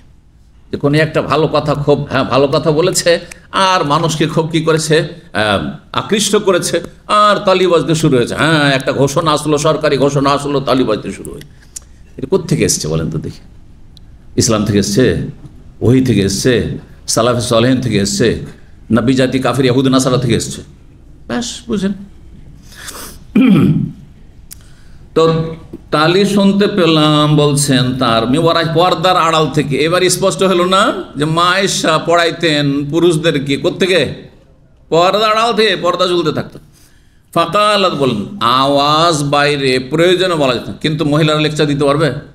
ধরেন পর্দা লাগানো আছে এখানে, আর একজন মহিলা আলেমাকে নিয়ে আসলাম, আর এখানে লেকচার দিচ্ছে, আর আপনার মাশাআল্লাহ শুনছেন, তাহলে তো সমস্ত শিকল উঠে চলে আসবে, জায়গায় দিতে পারবো না, বুঝতে পারছেন না? আর আপনাদের মাগরিব পর্যন্ত যদি বক্তব্য করে, তো কিছু লোক যাবেন না, সবাই তো একরকম নয়। শোনি যখন, শুনতেও ভালো লাগছে, আকর্ষণ, রাগ করবেন না, এটা মজাক করলাম আপনাদেরকে। আলহামদুলিল্লাহ এখানে যারা আসে সমাজের ভালো মানুষরা আসে, কিন্তু মাঝে মাঝে আপনাদের ঘুম ভাঙাবার জন্য এই ধরনের কথা বলেছি। এটা হচ্ছে মানুষের স্বভাব, কারণ মহিলার আওয়াজ আমার চাইতে ভালো লাগবে শুনতে, ঠিক না? কিছু লোক মহিলাদের ইসলামী সঙ্গীত শুনে, আনাসিদ, মহিলাদের ওয়াজ শুনে। এক লোক ইন্ডিয়ান উর্দুভাষী তো এসেছে, আর আসার পরে বলছে আমি অমুক আলেমার, হায়দ্রাবাদের কোথা, আমি বলে গেছি অনেক আগের কথা, তার লেকচার শুনি। আমি বললাম আপনার জন্য জায়েজ? তোমার অসুবিধা কি? ভালো কথা তো বললেন। হচ্ছে দেশে ওই আলেমার চাইতে বড় পুরুষ আলেম আছে না নেই? বলছে হ্যাঁ তা তো আছে। বলছে বড় থাকতে ছোটোর কাছে কেন সে চিকচার আপনি? কারণ ওর কণ্ঠটা শুনতে মজা লাগছে, সেই জন্য। এই যে কণ্ঠ মজা লাগছে, এটাই যে মনের যে না, কলবের যে না, এটা বুঝেন না? এটা অন্তরের যে না, অন্তর যে না করে, হাদিসে রয়েছে ওয়াল কালব এতামান্না ওয়া ইয়াশতাহি, যে মনটা চায় যে একটা মেয়ের সাথে কথা বলি, একটা যুবতীর সাথে একটু যোগাযোগ করি, দেখি একটা শুনলাম শর্ত, ও তো কেটে দিল, কিন্তু আমি একটু বারবার ওকে কল দিয়ে বিরক্ত করছে, এগুলো সব জেনা, এগুলো জেনা। জি, কেন তার পিছনে লেগে গেছেন আপনি? আমার শুনতে মজা লাগছে, একটু কথা বলতে মন চাইছে। এই যে মন জেনা করছে, আগে মনে জেনা করে, তারপর অঙ্গ প্রত্যঙ্গ জেনা করে, গুপ্ত অঙ্গ সব শেষে জেনা করে। নাসারুল্লাহ সালামাত ওয়াল আফিয়া। জি, তো মা আয়েশা রাদিয়াল্লাহু তাআলা আনহা বললেন লাকাদ কুনতু আফতিলু, আমি পাকিয়ে দিতাম। ফাতালে আফতল মানে রশি পাকানো, রশি পাকানো। পাকিয়েছেন আপনারা কেউ? অনেক উন্নতি করেছেন, এখন আর রশি পাকার যুগ নেই। কিন্তু আমরা এমন যুগের মানুষ, নতুনও পেয়েছি পুরাতনও পেয়েছি। আমরা নিজেরা রশি পাকিয়েছি। রশি যে পাকানো হয় ঘুরি, ওইটার নাম কি? কে বলো? ঢেরা। মাশাআল্লাহ, তাহলে তো আমাদের অঞ্চলের ভাষা। চিন্তা করছিলাম যে আপনাদের তো আবার ভিন্ন ভাষা থাকে। হ্যাঁ, পোতাকে নাতি বলছেন, তো সুতরাং আমি আপনাদের কাছ থেকে নতুন কিছু ভাষা শিখতে চাই। তো এই জন্য জিজ্ঞাসা করি। ঢেরা, ঢেরা পাক দিয়া। জি, তো নানারা করতো। আমার নানার এটা কাজই ছিল, এটা বুড়ো হয়ে গেছে, বুড়ো বয়সে এইটাই ছিল কাজ তার। তো কখনো নিয়ে নিতাম আর ওই ছোটোতে পাকাইতাম। মাদ্রাসার পড়াশোনা নানা বাড়িতেও করেছি রাহিমাহুল্লাহ তাআলা। তো বলছেন যে আমি লাকাদ কুনতু আফতেলু, আমি পাকাতাম, কালা এ দাকেলা বহু বচন, মালা কিসের, হাদিয়ে রাসূলিল্লাহ, রাসূলুল্লাহ কোরবানির পশুর মালায় যে রশি দেওয়া হইতো সেটা কি করতাম, আমি পাকিয়ে দিতাম, তাই রশির মালা সেটা হইতো। তারপরে বলছেন কি করতেন, ফাবে এবাসু হাদিয়া হইলাল কাবা, তারপরে তার এই কোরবানি পশু কাবার উদ্দেশ্যে, কাবা ঘরের উদ্দেশ্যে পাঠিয়ে দিতেন, মক্কা পাঠিয়ে দিতেন, নবী মদিনায় আছেন পাঠিয়ে দিলেন, বিদায় হজ ছাড়া অন্য সময়গুলোতে। ফামা ইয়াহরুমু আলাইহি মিন মাহাল্লালি রিজালি মিন আহলি, তারপরে তার ওপর কোনো কিছু নিষিদ্ধ হইতো না, হারাম হইতো না, যা কিছু একজন পুরুষের জন্য বা পুরুষদের জন্য তার পরিবারের সাথে স্বাভাবিক হালাল। পুরুষের তার স্ত্রীর সাথে কি হালাল, সহবাস, হ্যাঁ, আর তারপরে আপনার সহবাসের আগে যা কিছু হয়ে থাকে মানুষের, হ্যাঁ, বিনোদন, আর তারপরে আপনার কামভাব নিয়ে কথা বলা ইত্যাদি। তো এইসব এহরাম অবস্থায় জায়েজ, হারাম অবস্থায় জায়েজ নয়, কিন্তু হালাল অবস্থায় জায়েজ। আপনার স্ত্রী কিন্তু এহরাম অবস্থায় জায়েজ না, জায়েজ। তো নবী সাল্লাল্লাহু আলাইহি ওয়াসাল্লামের ওপর কোনো কিছু হারাম হইতো না, যে কোরবানি পাঠিয়ে দিয়েছেন, জবাই হয়নি, আর এদিকে স্বামী স্ত্রী কিভাবে মিলিত হচ্ছেন, না, সব হালাল। 16 নম্বর অধ্যায় হচ্ছে বাবু মায়ুকাল মিন লাহমিল আদাহি ওয়া মা ইয়াতাজাওয়াদু মিনহা। এই অধ্যায় হচ্ছে যে কোরবানির গোশত কতটা খাওয়া যাবে, কতদিন খাওয়া যাবে, আর সেটা কি সঞ্চিত করে রাখা যাবে কিনা, জমিয়ে রাখা যাবে কিনা, নাকি তাড়াতাড়ি খেয়ে দিয়ে বিতরণ করে শেষ করতে হবে। এর জন্য কোনো সময়কালকে নির্ধারিত আছে যে 3 দিনে শেষ করতে হবে? কিন্তু নবী সাল্লাল্লাহু আলাইহি ওয়াসাল্লাম জীবদ্দশায় মদিনায় প্রথম দিকে অভাব থাকায় 1 বছর এইরকম নির্দেশ দিয়েছিলেন যে 3 দিনের পরে কারো বাড়ি যেন এক টুকরো গোশত না থাকে, হারাম। যাতে করে মানুষ বাধ্য হয় কিসের জন্য, হ্যাঁ, দান করতে। আজকাল ফ্রিজ হয়েছে ঘরে ঘরে, আল্লাহ, আবার হজ ফিরে চলে আসছে, এখনো কোরবানির গোশত আছে, বহু লোক এরকম আছে, আল্লাহ হিদায়াত দান করুন। অথচ আশেপাশে কোরবানির অনেক লোক কোরবানি করেননি, হ্যাঁ, দেশের হোক আর বিদেশে, তাদের কিছুই দিচ্ছেন না আপনি। হ্যাঁ, এটা কেমন হচ্ছে? এটা কি মুসলিম ভ্রাতৃত্ব বা ইসলামী ভ্রাতৃত্বের বহিঃপ্রকাশ হচ্ছে? কিছু প্রমাণ পাওয়া যাচ্ছে যে আপনার মুসলিম ভাই, তার কোরবানি নেই, সেই ঈদের দিনও কোরবানি গোশত একটু করে খেতে পেল না, আর আপনি গোটা বছর ধরে আপনি খাচ্ছেন বা উঠিয়ে রাখছেন, না, উচিত নয়। তবে জায়েজ আছে, জায়েজ আছে, যেহেতু আর সময়কাল নির্ধারণ করে রাখেন নবী সাল্লাল্লাহু আলাইহি সাল্লাম। যদিও জায়েজ, কিন্তু নেকি কমবে না, কমবে না? একজন লোক সবাইকে খাওয়াচ্ছে আর খাচ্ছে, মাশাআল্লাহ, অন্তর উদার, কোরবানি করে নিজেও খাচ্ছে, অন্যদেরকে খাওয়াচ্ছে, গরিবকেও খাওয়াচ্ছে, আর সচ্ছল বন্ধু বান্ধব আত্মীয় স্বজন সবাইকে খাওয়াচ্ছে। আর একজন লোক কৃপণ কোরবানি করে উঠিয়ে রেখে দিল, অল্প স্বল্প দিল 2-3 টুকরা, তারপরে রেখে দিল। তাহলে যত ইখলাস কমবে আর যত দান খেরাত কমবে, যত কম খাবে তত নেকি কমবে, সব কমতে থাকবে, কমতে থাকবে। 5567 নম্বর হাদিস। হাদিস মনে করছে জাবের ইবনে আব্দুল্লাহ রাদিয়াল্লাহু তাআলা আনহুমা বলেন, কুন্না নাতাজাওয়াদু লুহুমাল আদাহি, আমরা কুরবানির গোশত সঞ্চয় করে রাখতাম, মানে জমা রাখতাম, আলা আহদে রাসূলির আহদিন নবী সাল্লাল্লাহু আলাইহি ওয়াসাল্লামের আমলে, এলাল মদিনাতে, মদিনা পর্যন্ত নিয়ে আসতাম। তার মানে হাদি কোথায় জবাই হয়েছে বা আদাহি বলেছেন এখানে, কোন রেওয়ায়তে আদাহি রয়েছে, কোন রেওয়ায়তে হাদি রয়েছে। হাদি হলে মক্কায় জবাই হতো, মক্কা থেকে গোশত নিয়ে আসতেন। তাহলে ওখানে আরেকটি মাসলা প্রমাণিত হইল যে মক্কায় যেসব কোরবানি জবাই হচ্ছে হাজি সাহেবদের, জরুরি না যে মক্কাতেই খেতে হবে। তাহলে এত গোশত খাবে কোথায় মক্কার লোকেরা, আর এত গরিব পাওয়া যাবে কোথায়? এই জন্য আজকাল আলহামদুলিল্লাহ এই সরকারকে আল্লাহ জাযায়ে খায়ের দান করুক, যে আজকে থেকে প্রায় 30 বছর ধরে, কারণ এইটা শুরু হয়েছে আমরা যখন মদিনা ইউনিভার্সিটি লেখাপড়া করতাম, 89 থেকে নিয়ে 93 এই সময়টাই প্রথম 90 দশকে শুরু হয়েছে। তার আগ পর্যন্ত ব্যবস্থা ছিল না। তার আগে কি ছিল যে এখানে যতটা পাঠিয়ে দেওয়া গেল, আর অনেক সময় পড়েও থেকে গেল।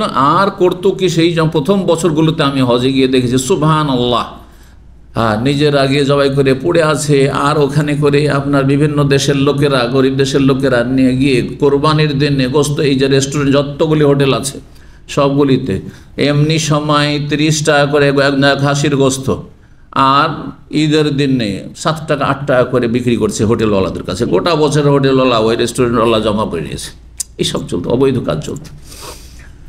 তো আলহামদুলিল্লাহ প্রজেক্ট একটা শুরু হলো, পরিকল্পনা শুরু হলো। হ্যাঁ, মশরুল এফাদামে লহমুল আজাহি।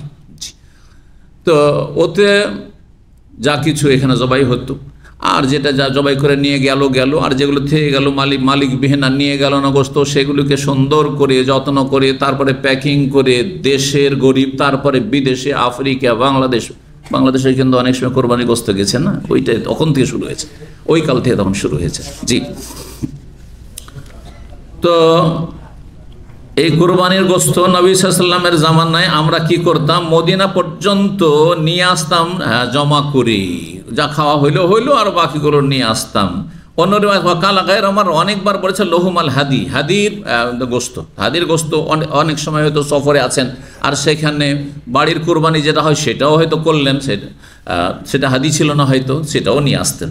অর্থাৎ আপনি এক দেশ থেকে আরেক দেশে কোরবানি গোস্ত নিয়ে, এই মশলাটা জানেন, কারণ অনেক ভাইরা আছেন যে বাংলাদেশে কোরবানি হয় আর এখানে আপনার কোরবানির গোস্ত পাঠানো হয় না, অথবা ছুটি গেলেন কিছুটা কোরবানির গোস্ত নিয়ে আসলেন, এই হাদিস দ্বারা প্রমাণিত হয়।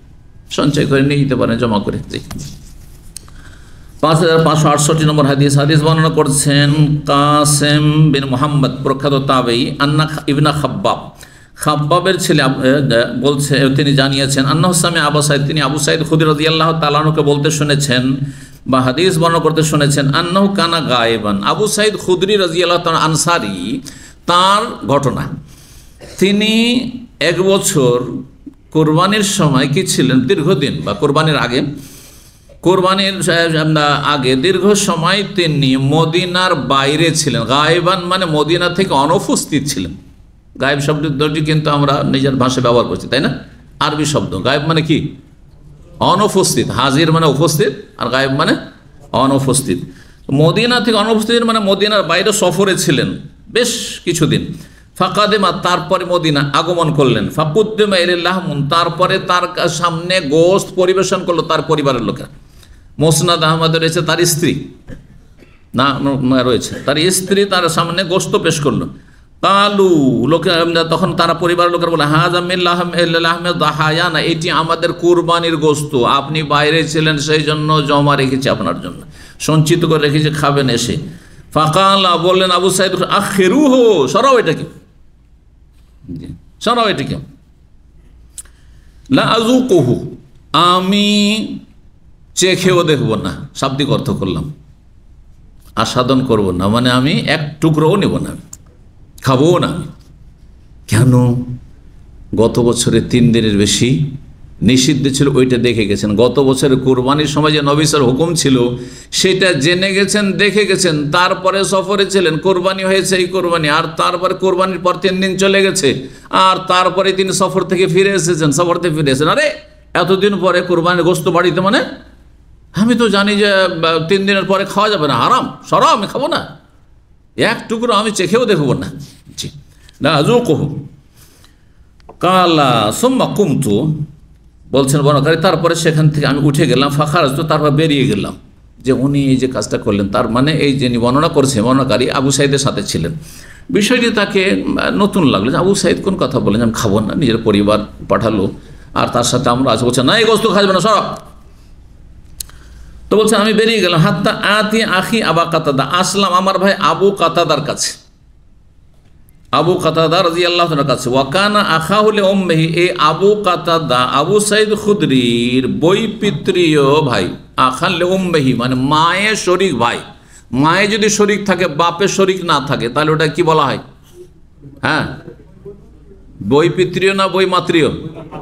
বৈমাত্রীয় মানে মা ভিন্ন, বই মানে ভিন্ন, হ্যাঁ না, আর পিতৃয় মানে বাপ ভিন্ন। তো এই ছিল মায়ের শরীক ছিল, মানে বাপ ভিন্ন ভিন্ন ছিল।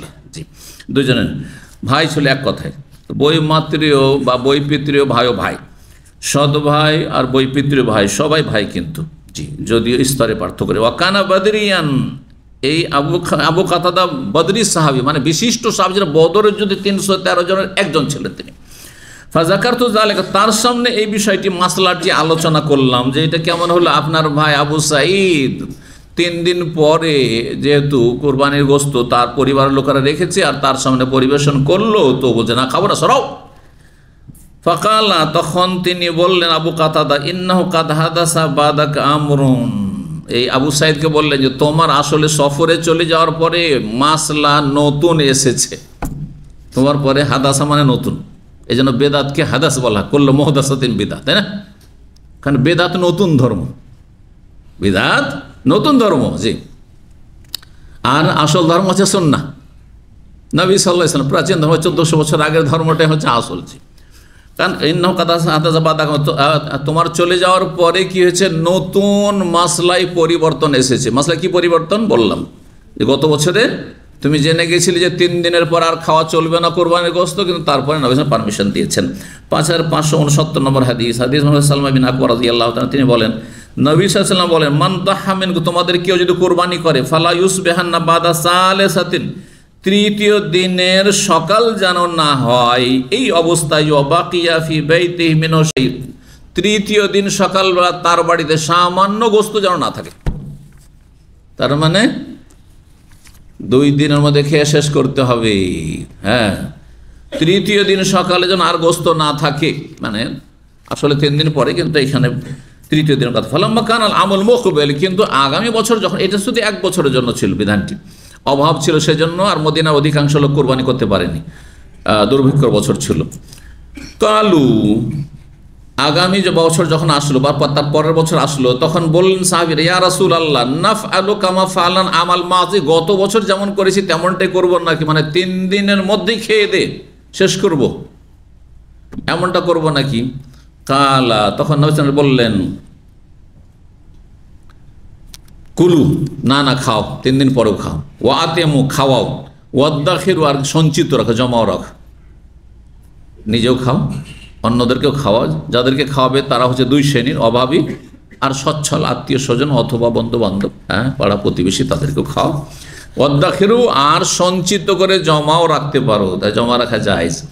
ফাইন্না যালিকাল আম, কেন গত বছরে নিষেধ ছিল 3 দিনের বেশি? কারণ ওই বছরে কানা বিন নাসে জাহাদুন, লোকদের অভাব অনাটন ছিল, জাহাদুন মানে আর্থিক কষ্ট ছিল, জাহাদ মানে মাশাক্কা, আর্থিক কষ্ট ছিল, অভাব ছিল। ফারাদতু, তখন আমি চেয়েছিলাম, নবী সাল্লাল্লাহু আলাইহি ওয়াসাল্লাম বলছেন, আনতুইনু ফিহা, যে তোমরা মানুষের সহযোগিতা করবে, তাদের খাওয়াবে। 5570 নম্বর হাদিস বর্ণনা করেছেন ইয়াহইয়া ইবনে সাঈদ, তিনি বর্ণনা করেছেন আমরা বিনতে আব্দুর রহমান, তিনি তাবেইয়া এবং বড় আলেমা ছিলেন, ফাকিহা ছিলেন। তিনি মা আয়েশা রাদিয়াল্লাহু তাআলা বিশিষ্ট ছাত্রী ছিলেন। এই আমরা বিনতে আব্দুর রহমান বড় আলেমা ছিলেন তাবেঈনদের জামানায়, নারীদের মধ্যে খুব পণ্ডিত ছিলেন তিনি দিন সম্পর্কে। মা আয়েশা রাদিয়াল্লাহু তাআলা বর্ণনা করেছেন, মা আয়েশা বলেন, আদ-দাহিয়া কুন্না নুমাল্লিহু মিনহু, আমরা কোরবানির গোশত লবণ মিশিয়ে রাখতাম, লবণ ছিটিয়ে বা লবণ মিশিয়ে রাখলে কোরবানির গোশতটা সুন্দর থাকবে, হ্যাঁ, সরে যাবে না, গন্ধ হবে না, সে তখনকার যুগের ব্যবস্থা ছিল। তো বলছে আমরা লবণ মিশিয়ে রাখতাম। আপনাদের অনেকে কিন্তু ইলিশ লবণ মিশায়, লবণ মিশায় বলতে না, লবণে ডুবিয়ে রাখে, আল্লাহ লবণে ডুবিয়ে রাখে। আমার কাছে কেউ কেউ হাতিয়ে নিয়ে এসে, আমি যদি খেয়ে নিতাম তাহলে প্রেশার মনে হয় 200-500 হয়ে যেত।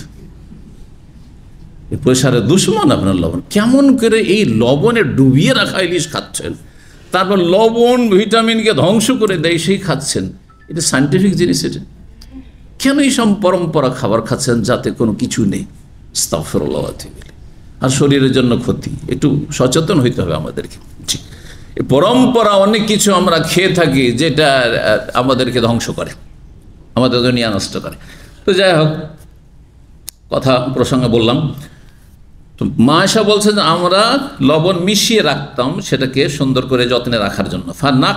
ফানাকদামু বিহি ইলান নবী বিল মাদিনা, তারপরে সেটা নিয়ে আসতাম মদিনা, মক্কায় জবাই হয়েছে হাদির কুরবানির পশু হজে, আর সেখান থেকে লবণ মিশিয়ে রেখে যাতে সরে গন্ধ না হয়ে যায়, পচে না যায়, আর তারপরে মদিনা নিয়ে এসে আমরা সেগুলি নবী সাল্লাল্লাহু আলাইহি ওয়াসাল্লাম খাওয়াইতাম।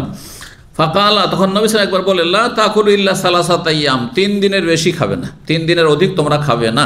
ওয়ালা লাইসাত বিআজিমা, তবে বিষয়টি ফরজ না, আজিমা মানে আবশ্যক না, উত্তম হচ্ছে 3 দিনের বেশি খেও না, তাড়াতাড়ি করে শেষ করে দাও, মানে অন্যদেরকে খাইয়ে দাও, শেষ করে দাও। তাহলে বিষয়টি এমন নয় যে 3 দিনের বেশি চতুর্থ দিনে যদি কেউ খায় তাহলে সেটা হারাম হয়ে যাবে, এমনটা নয়। যেমন আবু সাইদ শক্ত আচরণ করেছেন, এমন নবীর উদ্দেশ্য ছিল না, উদ্দেশ্য ছিল মানুষকে খাওয়া। ওয়ালাকিন আরাদা, তবে নবী সাল্লাল্লাহু আলাইহি ওয়াসাল্লাম চেয়েছিলেন আন্নুত এমা মিনহু, যে আমরা যেন অন্যদেরকেও খাওয়াই। আল্লাহু আলাম, আল্লাহ ভালো জানেন। মা আয়েশা ফতোয়া দিচ্ছেন এটি, এই জন্য বলছে আল্লাহু আলাম। আর নবী সাল্লাল্লাহু আলাইহি ওয়াসাল্লাম ইন্তেকালের পরে কথাটি বলছেন সেজন্য। নবী সাল্লাল্লাহু আলাইহি ওয়াসাল্লাম বেঁচে থাকলে আল্লাহু আলাম বলার প্রয়োজন নেই, কারণ নবী সাল্লাল্লাহু আলাইহি ওয়াসাল্লাম আছেন, ওহীর কথা তার কাছে সরাসরি জেনে নেবেন, ঠিক না? কিন্তু ফতোয়া দিতে গেলে বলতে হবে আল্লাহু আলাম, এটাই শিক্ষা। 5571 নম্বর হাদিস বর্ণনা করছেন ইমাম জোহরি রাহিমাহুল্লাহ, প্রখ্যাত তাবী। তিনি বলছেন হাদ্দাসানা আবু ওবায়দ মাওলা ইবনে আজহারের সাথে নিকিত গোলাম, তাকে বর্ণনা করেছেন। তিনি বলছেন যে আন্নাহু শাহিদ আল ঈদ ইয়াউমাল আযহা, তিনি কুরবানির ঈদে উপস্থিত হয়েছিলেন মা উমর ইবনে খাত্তাব রাদিয়াল্লাহু তাআলার সাথে। উমর রাদিয়াল্লাহু তাআলা আনহুর খেলাফত আমলে এবং খলিফারা তখন কি করতেন? হ্যাঁ, যেমন দেশ চালাতেন তেমন মসজিদের 5 ওয়াক্ত সালাত পড়াইতেন, ঈদ পড়াতেন, জুমা পড়াতেন। জি, তখন দিন ইসলাম দুনিয়া থেকে ভিন্ন ছিল। আর এখন দিন ইসলাম আলাদা। দিন ইসলামের ইমামতি লিড করার জন্য এক শ্রেণীর লোক তৈরি হয়েছে, যাদেরকে আলেম ওলামা বা ইমাম বলছেন, আর দুনিয়ার নেতৃত্ব দেওয়ার জন্য আলাদা লোক তৈরি হয়েছে, তাই না? এইটা জানতে হোক আর অজানতে হোক, এটির নাম হচ্ছে সেকুলার ইজম, এটি ধর্মনিরপেক্ষতা। তো আমাদের শিক্ষা ব্যবস্থাই হচ্ছে সেকুলার। যদি মাদ্রাসায় পড়েন তো শুধু হুজুর সেজে থেকে যান, দুনিয়ার কোনো জ্ঞান থাকবে না, ভৌগোলিক জ্ঞান থাকবে না, বিজ্ঞানের জ্ঞান থাকবে না, ম্যাথের জ্ঞান থাকবে না, সায়েন্স টেকনোলজির জ্ঞান থাকবে না, কারণ শিক্ষা ব্যবস্থা এরকম। আর নিজের পয়সাতে কত পড়াবে? এগুলো পড়াইতে তো হতে আবার আর আলাদা টিচার স্টাফ প্রত্যেকে জুটাবে, মাজুরও তারা, কিন্তু সরকার তার মাজুর নেই। অধিকাংশ মুসলিম দেশ, আলহামদুলিল্লাহ, সৌদি আরবে দেখেন এখনো একজন ছেলে যে MBBS হচ্ছে অথবা বড় বড় ইঞ্জিনিয়ার হচ্ছে, বৈজ্ঞানিক হচ্ছে, যারা যা কিছু হচ্ছে, পাইলট হচ্ছে, ক্লাস 1 থেকে 12 ক্লাস পর্যন্ত যা পড়ছে, একজন মদিনা ইউনিভার্সিটি যাওয়ার জন্য বা ইসলামী সাবজেক্ট পড়ার জন্য, ইসলামের ওপর PhD করার জন্য, ঠিক সেগুলি তাকে পড়তে হচ্ছে। এই জন্য এখানে দিন সম্পর্কে শিক্ষিতদের জ্ঞান বেশি। আর আমাদের দেশে দুনিয়ার শিক্ষায় যত শিক্ষিত, তত দিনের জ্ঞানের ক্ষেত্রে কি তত বেশি ইয়েতিম, একবারে শোচনীয় অবস্থা। ইসলামের কোনো জ্ঞান নেই, কোনো জ্ঞান নেই, প্রাথমিক জ্ঞান নেই ইসলাম। কারণ লেখাপড়া যে ব্যবস্থা সেটা ব্রিটিশ ব্যবস্থা, কারিকুলাম যেটা সেটা হচ্ছে ব্রিটিশ কারিকুলাম। ইউরোপিয়ানরা আমাদেরকে ছেড়ে গেছে 47-এ, কিন্তু তাদের ওই সিলেবাস দিয়ে চলে গেছে, তাদের শিক্ষা ব্যবস্থা দিয়ে চলে গেছে। আর সেটা হচ্ছে নিছক সেকুলার, ধর্মকে উপেক্ষা করে শিক্ষা দাও। সেই শিক্ষা ব্যবস্থায় কলেজ ইউনিভার্সিটিতে লেখাপড়া করে কি করে একজন ধার্মিক হবে, কি করে তার ইসলাম টিকবে, কি করে সে নামাজি হবে, কি করে সে আখেরাতমুখী হবে, কি করে সে জান্নাতের সুরক্ষা করবে, কোনো পরোয়া নেই। জি, আল্লাহ হেফাজত করুন। জি, তো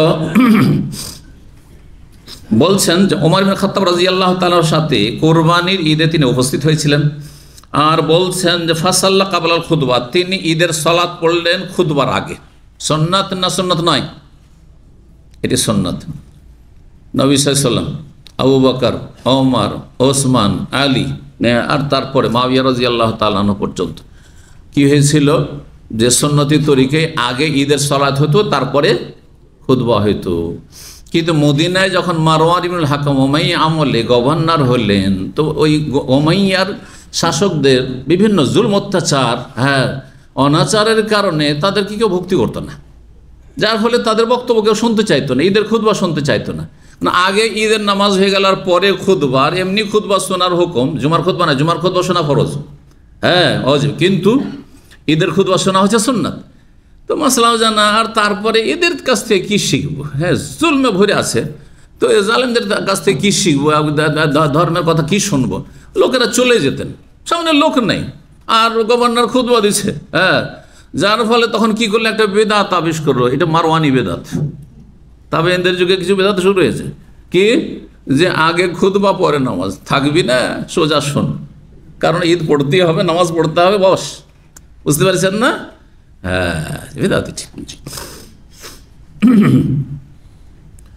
তো বলছেন যে আগে নামাজ পড়লেন ঈদের, তারপরে খুতবা, সুম্মা খাতাবান নাস, তারপরে খুতবা দিলেন নামাজের পরে। ফাকাল, বলেন, আইয়ুহান নাস, হে মানব সবাই, ইন্না রাসূলুল্লাহ কাদ নাহাকুম আন সিয়াম হাযাইনিল ঈদাইনি, নবী সাল্লাল্লাহু আলাইহি ওয়াসাল্লাম তোমাদেরকে নিষেধ করেছেন এই দুই ঈদের দিনে রোজা রাখতে, সিয়াম পালন করতে। দুই ঈদ কি? ঈদ কয়টি তাহলে? দুটি। আর ঈদে মিলাদুন্নবী ভুলে গেলেন নাকি? না ছেড়ে দিলেন? তালাক দিয়ে দিয়েছেন আরব দেশে আসার পরে। হ্যাঁ, ভালো করে তালাক, 3 তালাক দিতে হবে যাতে ফিরিয়ে না নেওয়া যায়। বেদাতকে আর শিরকে এমনভাবে তালাক দিতে হবে, আর এই পীর মুরিদিকে এমন তালাক দিতে হবে যে তালাক মোগাল্লাজ, অকাট্য তালাক, ফিরিয়ে নেওয়ার কোনো চান্সই যেন না থাকে। কথা বুঝতে পেরেছেন? তাহলে খাঁটি মুসলিম হইতে পারবে। জি, বলছেন যে নবী সাল্লাল্লাহু আলাইহি ওয়াসাল্লাম এই 2 ঈদের দিনে সিয়াম পালন করা নিষেধ করেছেন, হারাম রোজা রাখা। বছরে কয়দিন রোজা রাখা নিষেধ? 5 দিন। এখানে 2 দিনের কথা আসলে, এটি অকাট্য হারাম। আর তারপর আরও 3 দিন আছে হারাম। তো 2 দিন আর 3 দিন, 5 দিন। আইয়ামে তাশরিক, এগুলি খাওয়া দাওয়ার দিন, একটু ছেলে মেয়েদেরকে নিয়ে একটু আমোদ ফুর্তি করে খাওয়া দাওয়া করে, কোরবানির গোশত হয়েছে। সুতরাং 11, 12, 13 জিলহজ, হ্যাঁ, রোজা রাখবেন না।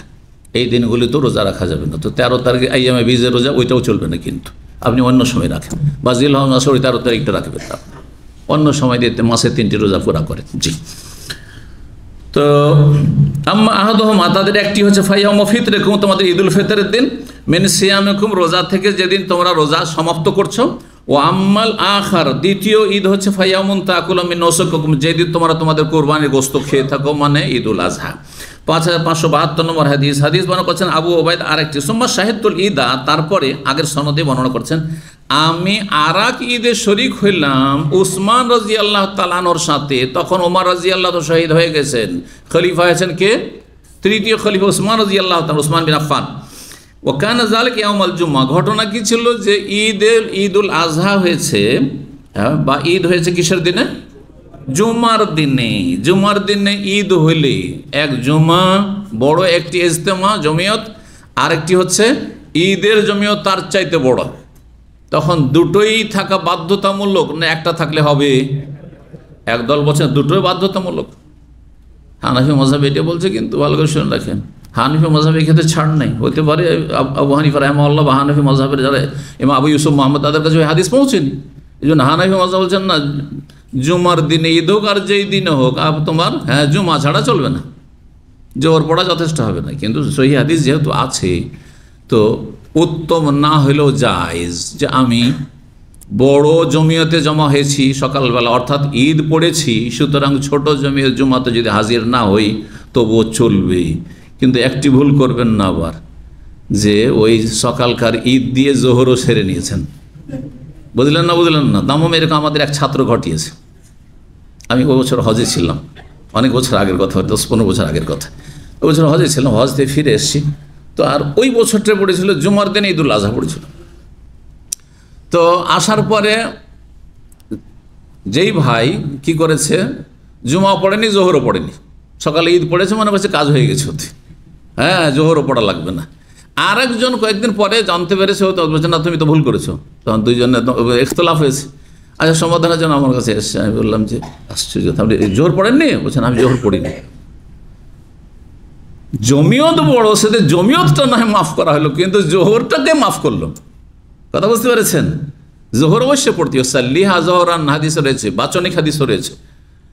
এবং নবী সাল্লাল্লাহু আলাইহি ওয়াসাল্লাম বলেছেন যে তোমরা যেহেতু জুমার দিনে, এই দিনে জুমা পড়েছে আর ঈদও পড়েছে, আর সকালে ঈদে হাজির হয়েছে, যদি জুমায় না আসো যে কুরবানির গোশত করার জন্য থাকতে হবে, অথবা আমার একটু রেস্টের প্রয়োজন আছে, জায়েজ।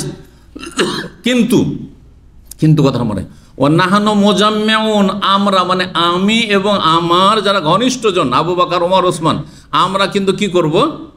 জুমা পড়ব। তাহলে বোঝা গেল উত্তম হচ্ছে, হ্যাঁ ঈদের দিনে জুমা পড়লো, ঈদুল ফিতর, ঈদুল আজহা হোক, জুমা পড়া। কিন্তু কেউ যদি জুমা না পড়ে, জায়েজ রয়েছে হাদিসের আলোকে, হ্যাঁ, কিন্তু কি করতে হবে? জোহর অবশ্যই পড়তে হবে, না তো কবিরা গুনাহ করে মারা যাবেন, খবরদারি কাজ করবেন না।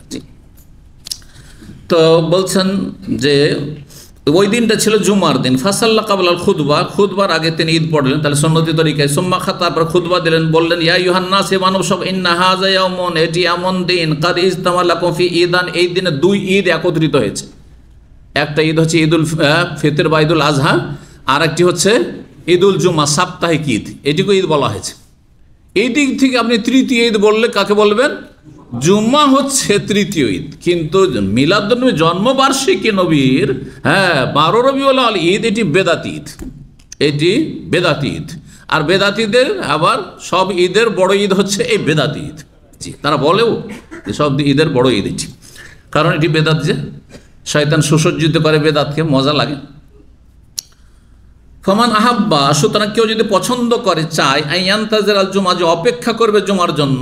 হ্যাঁ, দূর থেকে এসেছো, মদিনার বাইরে থেকে, অনেক দূর থেকে, 4 কিলোমিটার 5 কিলোমিটার 6 কিলোমিটার দূর থেকে মসজিদ নববীতে তার বা এখানে ঈদ পড়ার জন্য নবী সাল্লাল্লাহু আলাইহি ওয়াসাল্লামের সাথে বা খোলাফাদের সাথে আসতো এখানে। তো কেউ যদি অপেক্ষা করতে চায়, মিন আহলিল আওয়ালি, মদিনার 4 পাশ থেকে আগত মুসল্লিরা, যে ঈদ পড়ে এখানে থেকে বারবার যাবে, আবার জুমা পড়তে আসবে, তো থেকে যাও যদি, তো ভালো কথা। ফালিয়ান্তা, অপেক্ষা করো। ওমান আহ্বাইয়ার, যে আর কেউ যদি মনে করে যে ঈদ পড়ে আমরা চলে যাব নিজ নিজ ঘরে, ফাকাদ আযেনতুল্লাহু, তাহলে আমি অনুমতি দিলাম। কে বললেন? ওসমান রাদিয়াল্লাহু তাআলা খলিফা। খেয়াল খুশি অনুমতি দিলেন না? তিনি নবী সাল্লাল্লাহু আলাইহি ওয়াসাল্লামের দলিল হাদিস জানতেন? অবশ্যই জানতেন। বোঝা গেল না? জি। 573 নম্বর হাদিস বর্ণনা করছেন কাল আবু ওবাইদ।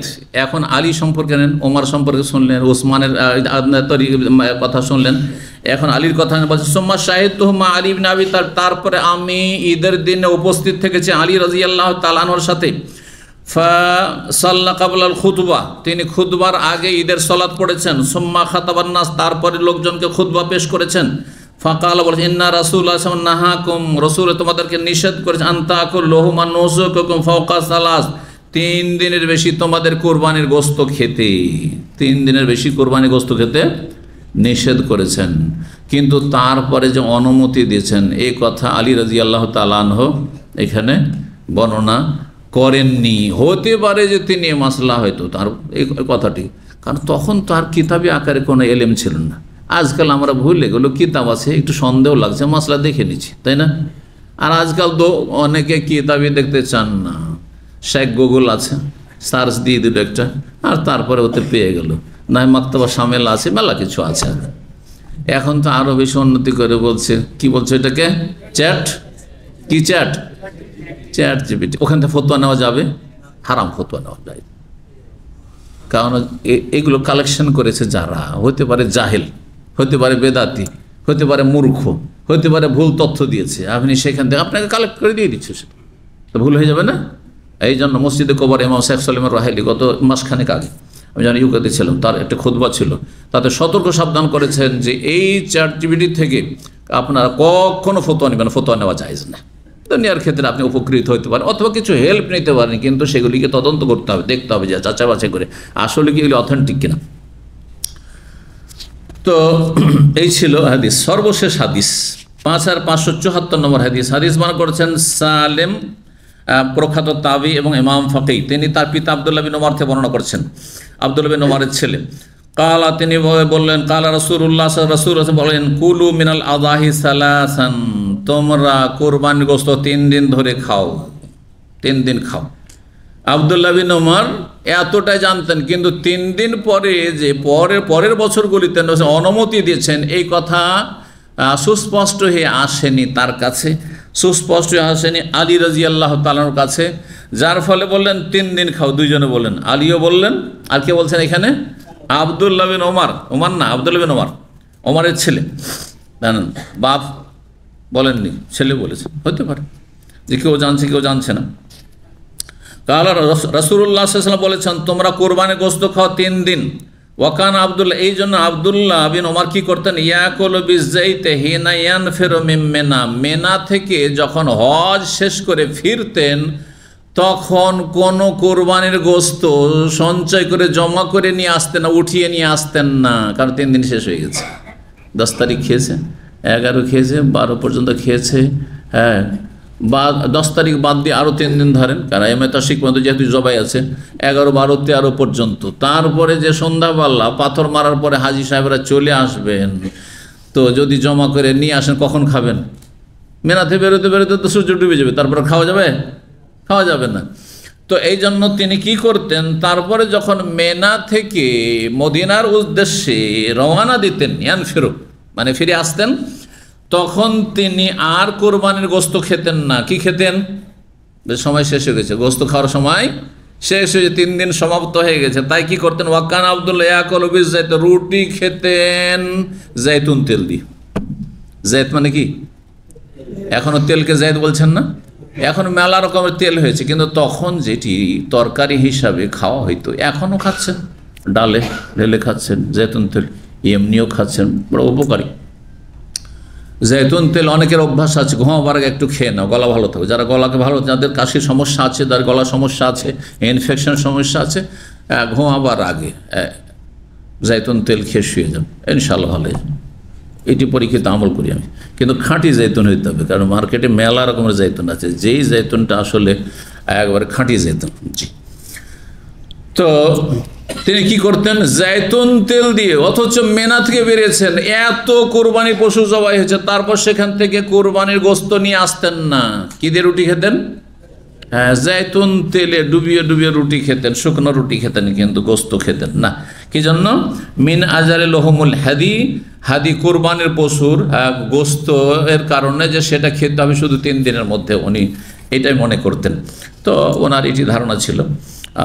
আর মাসলা মাসাইলে, এইসব মাসলা মাসাইল সাহাবায়ে কেরামের মাঝে ইখতিলাফ ছিল। মাসলা মাসাইল যদি ইখতিলাফ থাকে, ইখতিলাফ থাকতে পারে, এই জন্য আবু হানিফা, শাফি, মালিক, আহমদ ইখতিলাফ ছিল, আছে, কিন্তু দল পাকানো জায়েজ না। যেটি জায়েজ নয় কোনটি? দল পাকানো। ধরেন আমরা 2 জন মাদানি আছি, হ্যাঁ, দামামে 2 জনের ভিন্ন ভিন্ন মত আছে মেলা মাসলা মাসাইলে। যেমন আরাফা রোজা কখন রাখতে হবে, আছে না নেই? আমি বলছি আরাফার রোজা, আরাফার সাথে সম্পর্ক, সুতরাং আরাফা যে হাজি সাহেব জানতে পারছি যে আরাফা এখানে তা করলো, আর আমি আর একদিন পরে রোজা শুরু করবো, হ্যাঁ, অথচ জানতে পারছি আমি। তো আমাদের মতো বেশ কিছু ওলামায়ে কেরাম রয়েছেন, কিন্তু আর এক দল বলছেন না, আরাফা মানে 9 তারিখ। সুতরাং যদিও চোখে দেখছি যে সব এখন 10 তারিখ এসে কোরবানি করছে, আরাফার দিন শেষ হয়েছে, কিন্তু আরাফা 9 তারিখ হয়, আমরা 9 তারিখ, বাংলাদেশে 9 তারিখ একদিন পর, ওইটাইতে রোজা রাখবো। এখন এর জন্য যদি দল পাকান, যেমন ফেসবুক যুদ্ধ করছেন এক শ্রেণী মূর্খ, দল পাকাপাকি, এটি হারাম। এর নাম তাআসসুব, আসাবিয়া, পক্ষপাতিত্ব, হ্যাঁ, অন্ধত্ব, গোঁড়ামি, বাংলা এই ভাষাগুলো আছে, এগুলি হারাম। অন্ধত্ব হারাম, গোঁড়ামি হারাম, পক্ষপাতিত্ব, এক পক্ষ নিবেন আপনি, আর ঝগড়া ঝামেলা বাঁধিয়ে দেবেন আপনি, যে কোনো ইস্যুতে আপনি যেখানে ইখতিলাফ আছে দল পাকাপাকি করবেন, আর তারপরে মনোমালিন্য হবে এই নিয়ে, আর রেষারেষি হবে, এগুলি হারাম। আর না হইলে কেউ রফেদান করছে, কেউ করছে না, কিন্তু দল পাকাপাকি নেই। এই জন্য নয় যে রফেদান আমি করি না, কি জন্য? হানফি মাযহাবের নাই, সেই জন্য না, এটা চলবে না। আমার কাছে বিষয়টি স্পষ্ট নাই, তাহলে চলবে। যেমন এর চাইতে একটু হালকা মাসলার উদাহরণ দিই, রুকু থেকে ওইটা বুকে হাত বাঁধা। আমাদের ছাত্র ভাইরা অনেকে বুকে হাত বাঁধছেন, হ্যাঁ, অনেকে বাঁধেন না, কিন্তু এর জন্য যে দল পাকাপাকি শুরু করে দেন, ভাগাভাগি হয়ে গেলেন। একদিন জুমার দিনে এক দল হয়ে গেলেন যারা বুকের উপর হাত বাঁধা পার্টি, হ্যাঁ, রুকু থেকে উঠে বুকে হাত বাঁধা। আর এক দল বলছে না, বাঁধা যাবে না, আলবানি বলছেন বাঁধা যাবে না, হ্যাঁ, আর এক দল বলছে শেখ বিন বাজ বিন ওসামা বলছে বাঁধতে হবে। আর তারপরে 2 গ্রুপ হয়ে মনোমালিন্য হয়ে গেল, এটা হারাম কাজ করলেন। সাহাবারা এইটা করতেন না, আর মযহাবীরা এই কাজটি করেছে, দল পাকিয়ে ফেলেছে। তো ইখতিলাফ, দ্বিমত হলে, বহুমত হলে দল পাকানো মুসলিম সমাজে এটি হারাম, গ্রুপিং হারাম। কিন্তু ইজতিহাদে ইখতিলাফ হতে পারে। ওয়ালা ইয়াজালুনা মুখতালিফিন, আল্লাহ বলছেন মানুষের স্বভাব হচ্ছে ভিন্ন মত পোষণ করা, দৃষ্টিভঙ্গি সবার একরকম হবে, ইল্লা মান রাহিমা রাব্বুক। তবে আল্লাহর বিশেষ রহমত হলে একমত হওয়া সম্ভব, কিন্তু তার জন্য ওহির দিকে যথাসাধ্য ফিরে যাওয়ার চেষ্টা